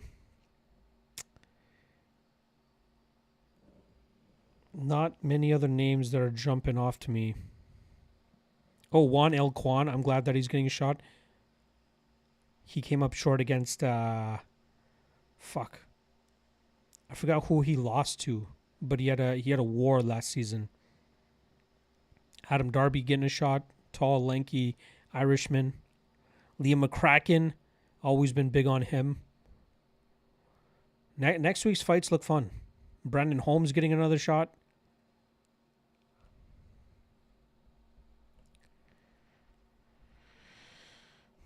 Fights are perfect time here in New Zealand at 7 p.m. and main card at 9 to 10. Nice. Juan Diaz, that's who it was. Yes, good call there. Juan El Kwan is all violent team as well, so I'm glad the UFC is giving him a shot. Yeah, Juan Subwell maker. It's crazy that she has Bellamir has tattoos on her that already look like they're fading. She's 23. When did she get these goddamn tats? Oh, I love the mirror tat on her rib cage. The red mirror tat.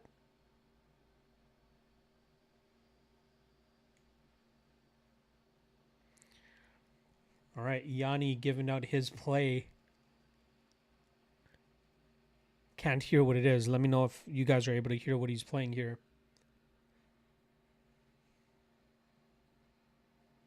Juan El Kwan is Korean. Terrence McKinney. Oh, yes. Oh, yeah, I forgot you're fucking Korean. You probably know all about Juan Il. Must have been shitty done tats, probably.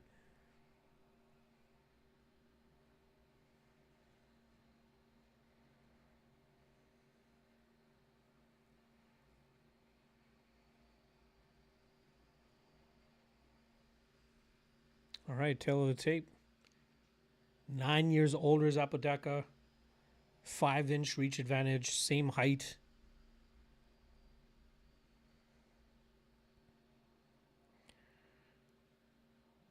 All right, let's see how this fight goes.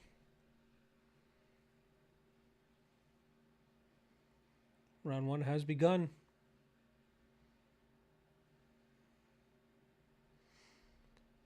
Ooh, nice left hand from Mir right away. Apodaca keeping a low base to not get taken down. I'm sure that won't stop Mir from taking her down, though. Right hook there from Mir. Apodaca just trying to throw jabs out there to try to keep Mir busy at distance.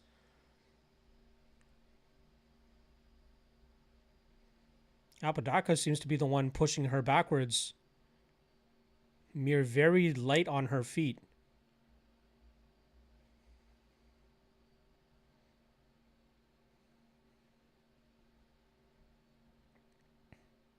Looks a little uncomfortable on the feet, though, does Mir.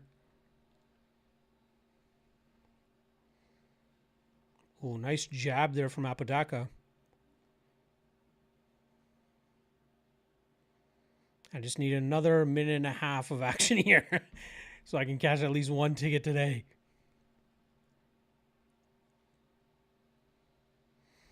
Looks like Mir is wanting to settle into the striking a little bit before she goes to grappling. Oh, Apodaca throws a head kick, gets it caught. Mir takes the grappling position almost immediately. Not a great idea from Apodaca. Mir has the back clinch.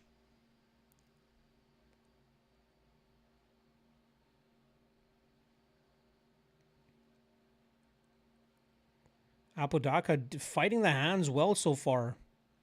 Ooh, elbows the forearm there of Mir. Oh, Apodaca breaks the grip there. Let's see if she can get away from the position here. Knee from Mir. Apodaca gets away from the grappling. She gets back on the pressure here. I just need 30 seconds here, ladies. Survive 30 seconds. Don't get put out.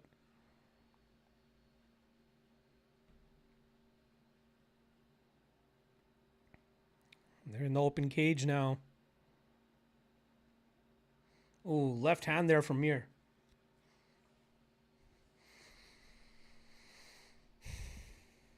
Oh, right hand from Mir. Left hand from Mir. Oh, she might have rocked Apodaca a little bit. Engages in the clinch. Pulls Apodaca to the ground. We're going to get over the half round mark, thank God. Mir using a strong wizard here to try to get this position. But Apodaca is standing up. Defends the takedown. Pushing Mir against the cage now. Apodaca getting a lot of people sweaty out there.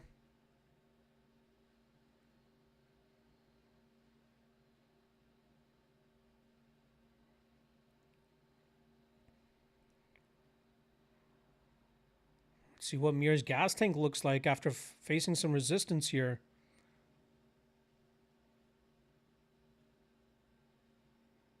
They break off. 1:45 to go in this first round. Mir still light on her feet, but Apodaca the one moving forward.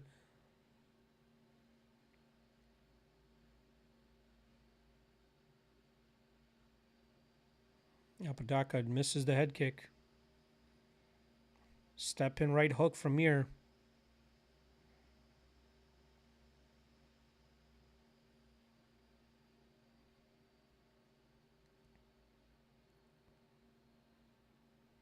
Calf kick there from Apodaca.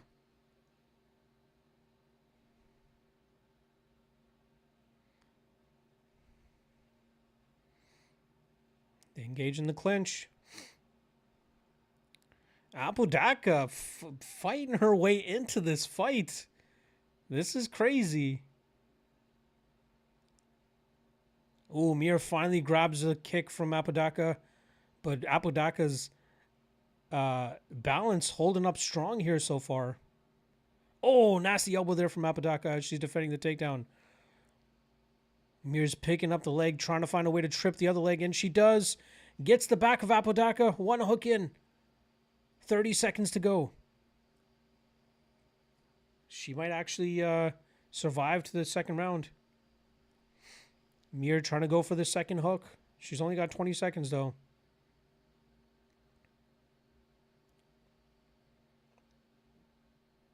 This looks like it's going to make it to the second round. Wow, Apodaca reverses the position, ends up in top position, lands some ground and pound.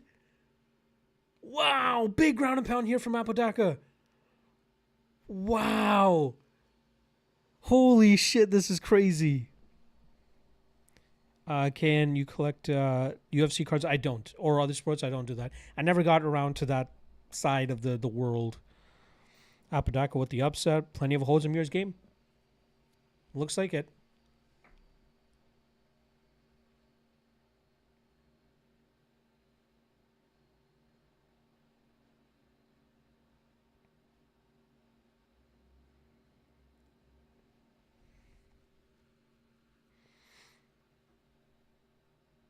Some good corner work there from Frank Mir.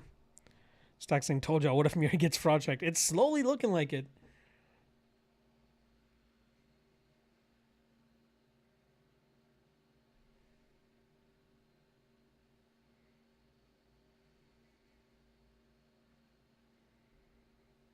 All right, second round just about to kick off.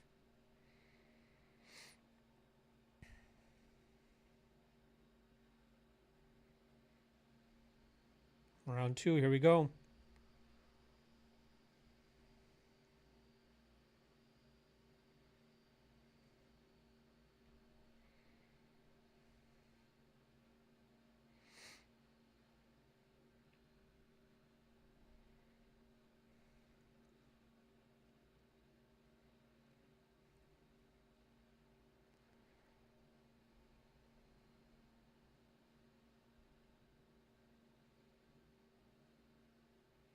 Oh, big takedown there, stuffed by Apodaca.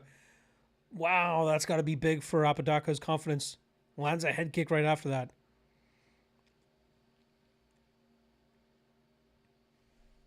Oh, nice right hand from Apodaca. Mir fakes the up or takedown to an uppercut but misses.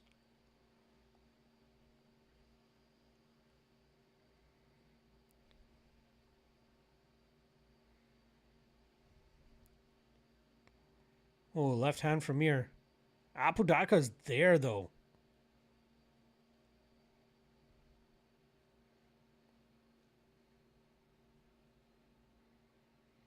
Mir looks a little uncomfortable in the striking game still. She's quick and explosive, but like technique wise. Oh, big left hand from Mir, but Apodaca's right in the pocket with her. Left hand, I believe it was.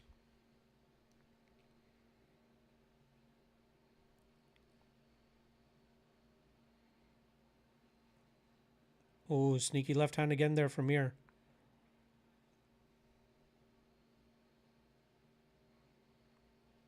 Oh, nice kick to the body there from Apodaca.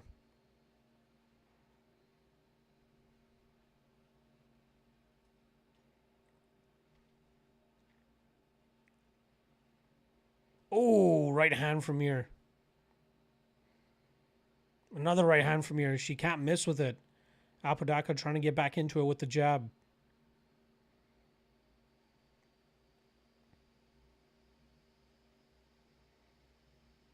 Right hand from Apodaca. Oof. Nice right hook from Mir.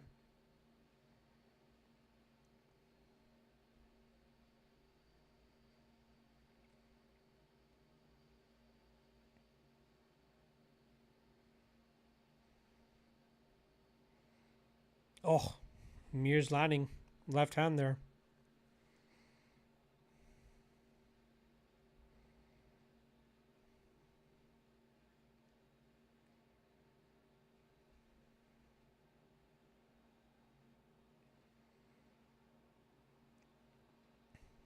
Mir tried going for a trip there, but gets it shucked off pretty easily. If Apodaca tries to up the volume a little bit, she could pull away in this round.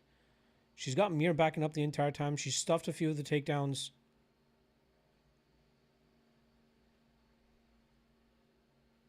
Oh, nice teep there from Apodaca. Digging to the body of Mir. That might have sucked some wind out of Mir. Let's see if Apodaca picks it up a little bit. Again, I don't think Mir likes those teeps to the body. Getting a little bit of a reaction there. 90 seconds to go in the second round. Oh, nice jab there from Apodaca. She tries going takedown now. She lets go of it. Lands a right hand as well. Momentum might be swinging to Apodaca right now. Mir just constantly backpedaling, throwing no damage in return. Nice body shot there from Apodaca.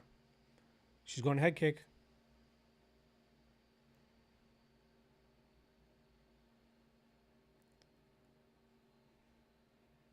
Flying knee from Mir misses. A lot of blood coming from the nose of Mir.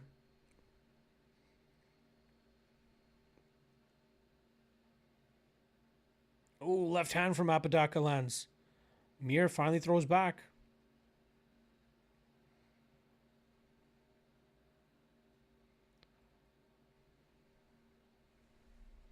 Nice jab there from Apodaca.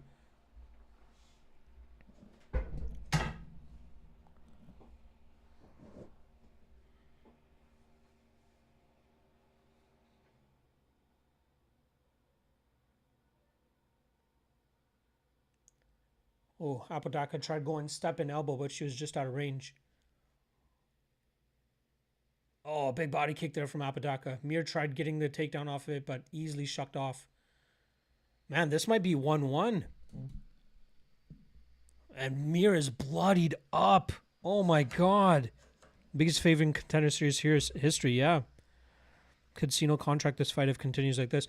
I could see if Apodaca wins, I could see Dana giving her the contract because of the odds. Stack saying Mir by decision. She might be down though. Or sorry, I believe it's tied. Ref voice sounds like Steve-O. Cliff the Boss saying Mir went from minus 10,000 to minus 500. Yeah, I think it's 1-1. Cookie Monster, I think you're right. Wow, I cannot believe what we're... Well, I guess you can kind of believe it.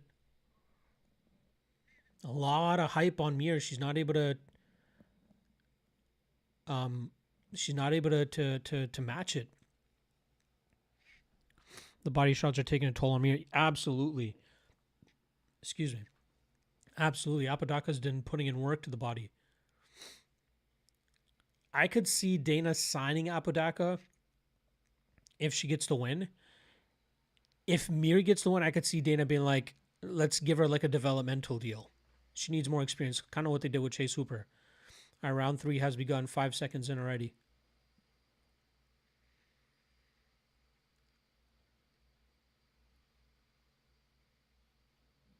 Apodaca the favorite now.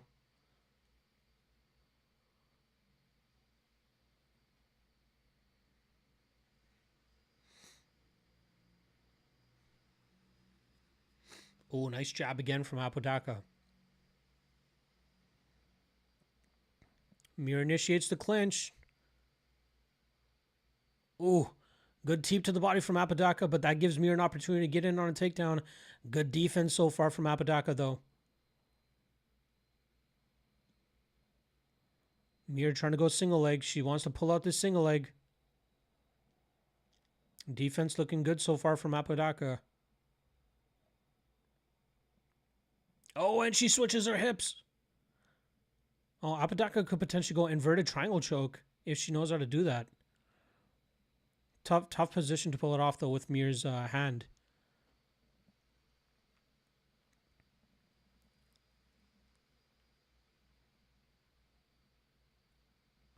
Big shots to the body from Apodaca. Mir looks to be giving up a little bit on this takedown. She's not letting go of that leg. It's possible she might be trying to go. Oh, no. She doesn't have enough room with her foot to potentially get that lock to get the inverted triangle. Solid defense here from Apodaca. Really working the body of Mir. Mir is not letting go of this single leg.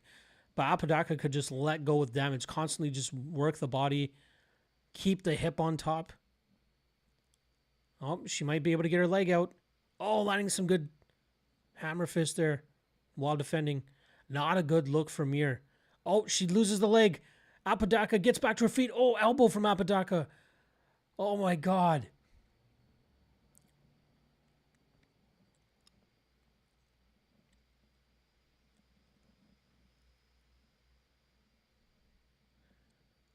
Oh, big jab from Apodaca. Man, I think we're going to see the upset. Biggest upset of Contender Series history about to go down here. Mir really needs to pull one out. Oh, Mir grabs onto another ankle pick position here, single leg. But Apodaca defending well, landing damage as she's doing it.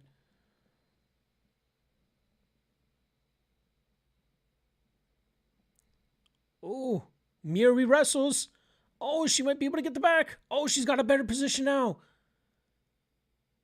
Apodaca trying to stay safe, though. She's defended one hook from getting in. Mir just holding on.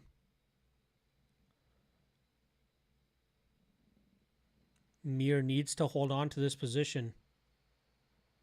Apodaca with some good position with her hands. Wrist control on one side, on both sides now actually.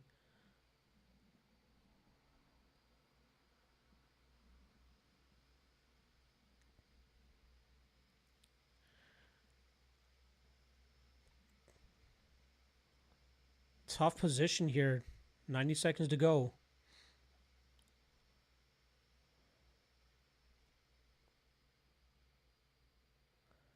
Mir's got one hook.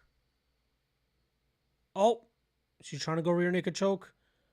Oh, good job from Apodaca to avoid getting that second hook taken. But this is a bad position. 1 minute to go. If Apodaca can flip her hips, she might be able to end up on top. But Mir is holding on for dear life right now. Nice punch there from Apodaca. If I was her with 45 seconds left, I would just keep punching. Mir hasn't done any damage this round. The round started pretty well for Apodaca. This control, not really doing much for Mir.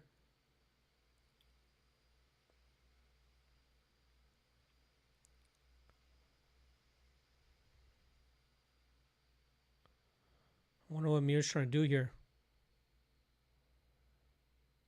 Oh, potential twister position here for Mir. 15 seconds to go. I'd kind of be surprised if she did it, though. Oh, nasty elbow off the back from Apodaca.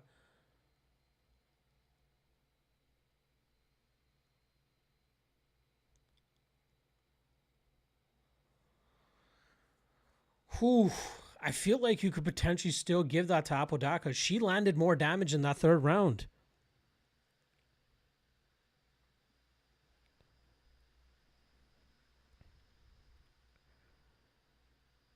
I think Mir had a huge ego going into this. Probably thought it would end in round 1. Yep. Mir gonna lose. Lamau hope we all faded. Got Mir looking like Bloody Mary. Holy fuck, Mir looks dead. Apodaca won this. I think she won round 2 and 3. I'm so glad I had cash out. You shouldn't have even parlayed Mir to begin with. To be honest, I can just see Apodaca getting a contract. I think so. I would put them both on like developmental things. I think they're still very young in their careers. Well, Apodaca you could potentially give. She's 32 already. 2-1 Apodaca, easy one to score. I think that control led to nothing. I agree. If Apodaca wins, I win 13 grand. Damn, Cliff. Mir is trash. I say unanimous 29-28, no split. We'll see. Mir's just too young still, man. She's too young. I was sold on her grappling, but not so much to the point that I would parlay her at minus 1,000 even. Fuck. Anybody who parlayed her at minus 1,000, minus 6,000, you got to get checked, honestly. All right, let's see the scorecards.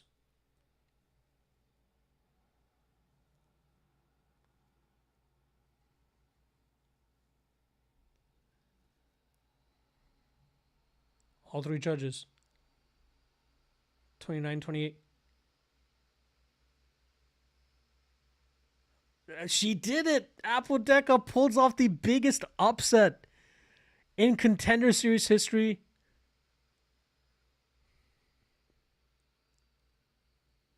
That is insane.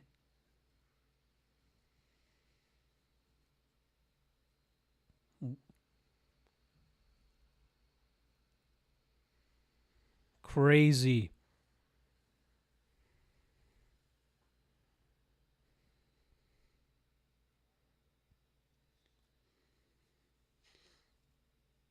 What a win for Alex Apodaca.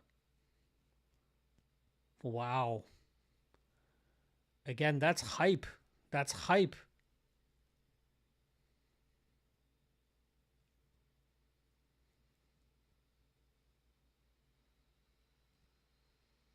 Crazy. Let's fucking go, Cliff. Good shit, man. Good shit.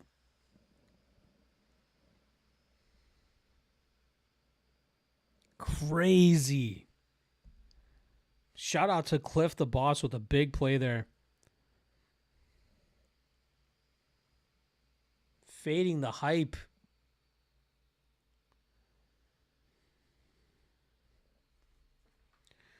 The only play that I was able to cash today, the over half round in this fight at minus 170.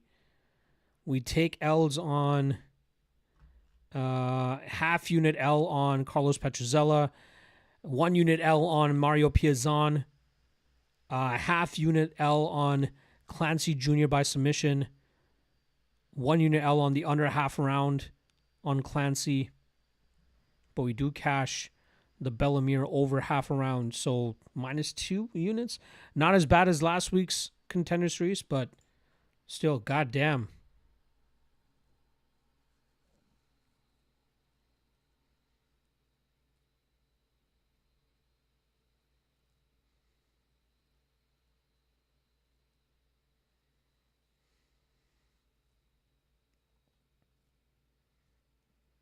Let's see who gets the contracts.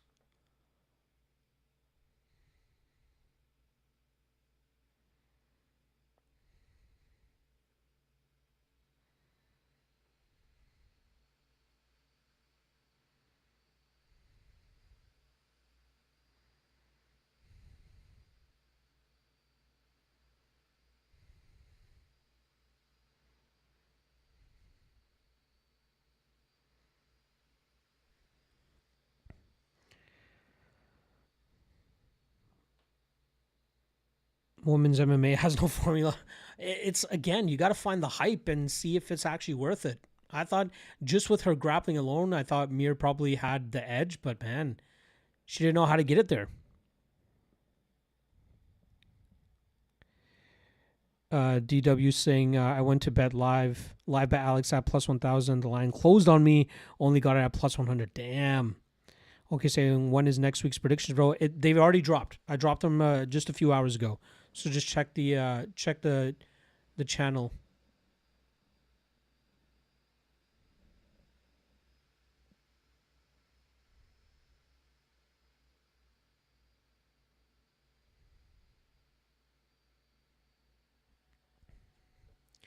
I'm gonna stick around to see who gets the contracts and all that stuff.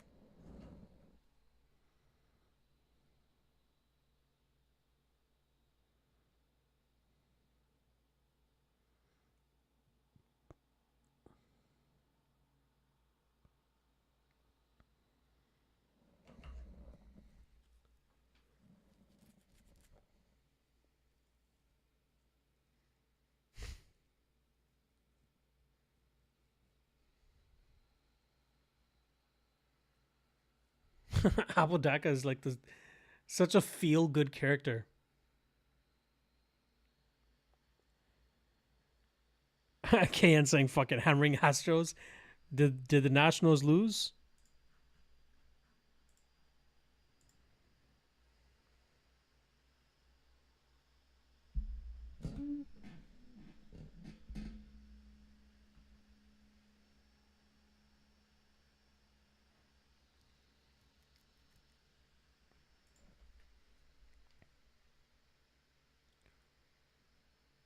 What was I just about to check?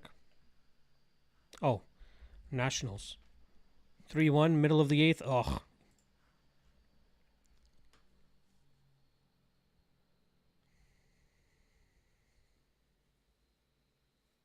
Well, Bisbing saying she's going to get a contract.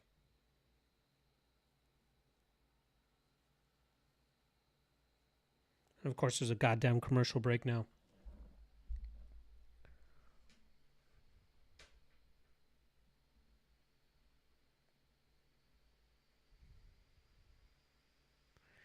It's weird that they got the fighters in the cage. I think they may have like, because if you guys remember, they cut off a certain side of the apex and had the fighters positioned there. But I think they probably could sell more tickets, hence why they may have just added another section of seats.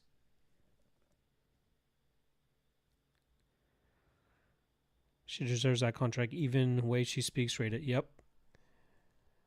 Harami saying, let's fucking go, bro. I took Apodaca live. Such a nice day. I took her up plus at 6 times, 4 times, and 3.8. Nice. Good shit on the live betting there. She a fucking accountant.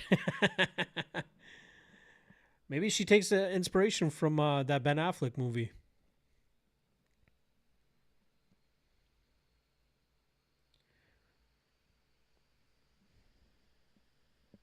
Nats will lose. I was never really that impressed with her, even in UFC BJJ. Damn. Fucking again, no matter who won between Uriel and Piazon, either of those guys would have made it to the UFC anyway, so that's just a travesty in its own right. But Humphrey, Clancy Jr. I'm very excited about. So let's see how it goes.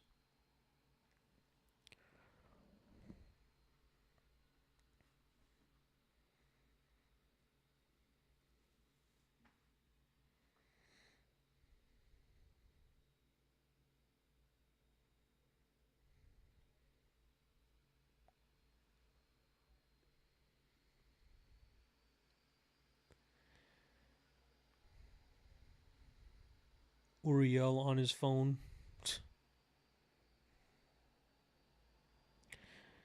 All right, let's hear it. Come on, Dana. Oh, here we go. Let's listen to this.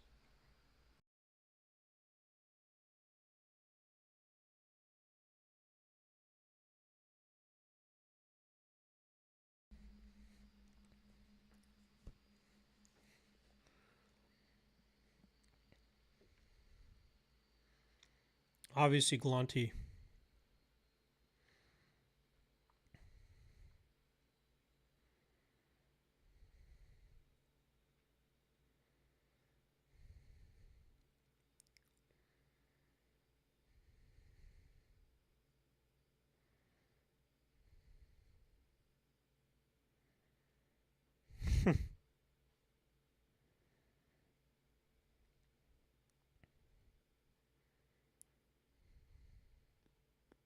Humphrey signed.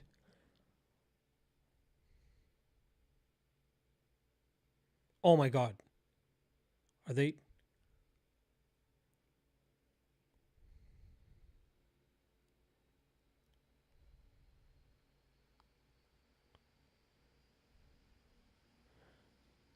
Okay. I thought he was about to say that Clancy was not ready. The way he started, that was not great.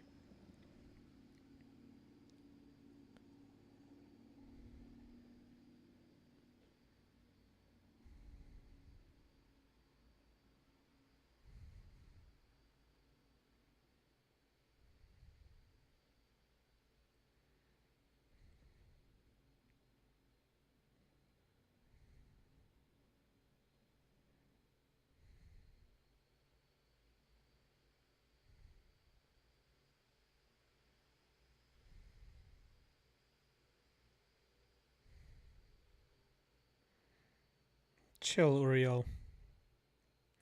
Of course, Uriel gets signed.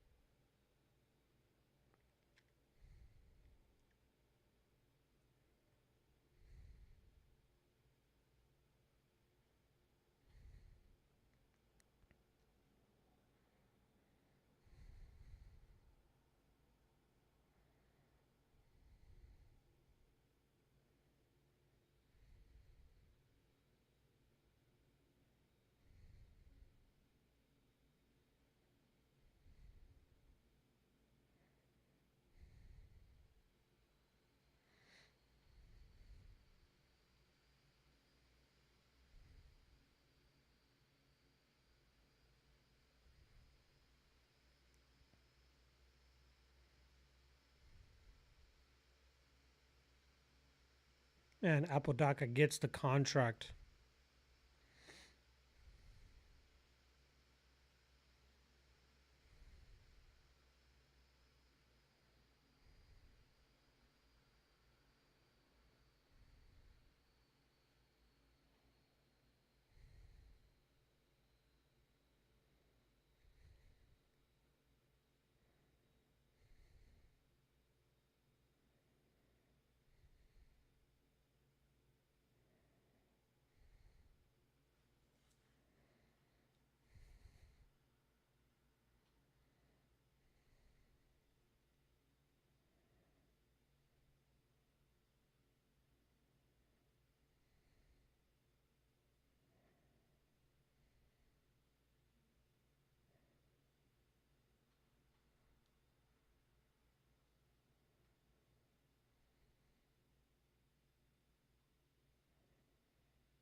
Oof. What a night. All right, let's see what you guys are saying in here.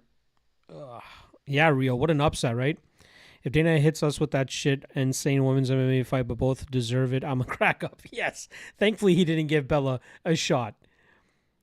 Luck, has anybody in the Contender Series these past few weeks really impressed you? Bilal Hassan, I was already impressed with.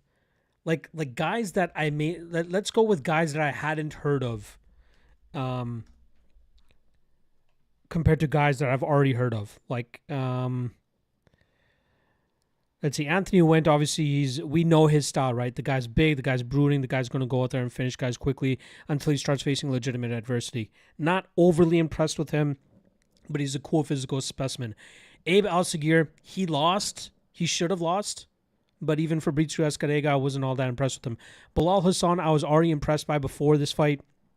It seemed rudimentary for him to have that fight. Pagliarulo went out there, outlasted a gasser, and was able to get the win there. Cropshot was impressive in the fact that I thought he overperformed. But again, not a guy that I think is going to make a whole lot of noise in the UFC. And then week 2, Kaiki Britu, very fun addition to the roster. He's already UFC ready. He's a 2-time Octagon champion. He definitely impressed me with how he had handled the pressure of Namo Fazil. So that was impressive. Trent Miller, dog shit. Christian Perez, mediocre at best. Alec Lorenz, dog shit. Roman Puga, very impressive, right? Especially what he did against Tanner Tremblay. I'm glad Trembley's getting a shot in the UFC as well. But the fact that Puga was able to maintain his success, even though Tremblay was having some moments of success himself, Puga did not gas out. He didn't relent. He stayed on the gas. That was very impressive. But again, I already knew him before the Contender Series. And then tonight, Apodaca, impressive win against Bellamir, but that does not mean she's going to have success in the UFC. She could find some wins depending on how they end up matching her up. But, Uriel, I think he's going to get cut pretty quickly. Sean Clancy Jr., I think, has big-time potential.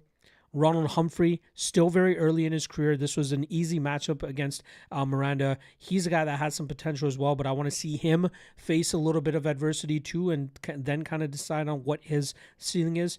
And then Nick Galanti, again, good win over Petruzella, but a guy that I still have a lot of question marks as well. So far through three weeks, I think the top 2 prospects to keep an eye on who could potentially be champions, Sean Clancy Jr. and Bilal Hassan. Kaiki Britu could potentially be get close to title contention, but I don't think he ends up being a champion.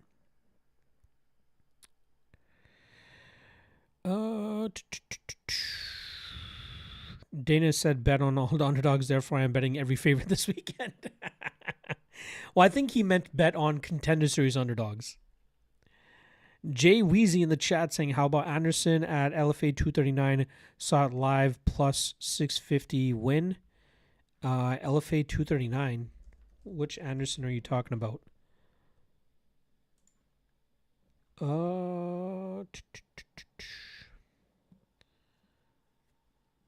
I don't know which. There was not an Anderson on. Oh, you mean Orlando Sanders? That was sick, eh? Fucking call that shit. Let's go.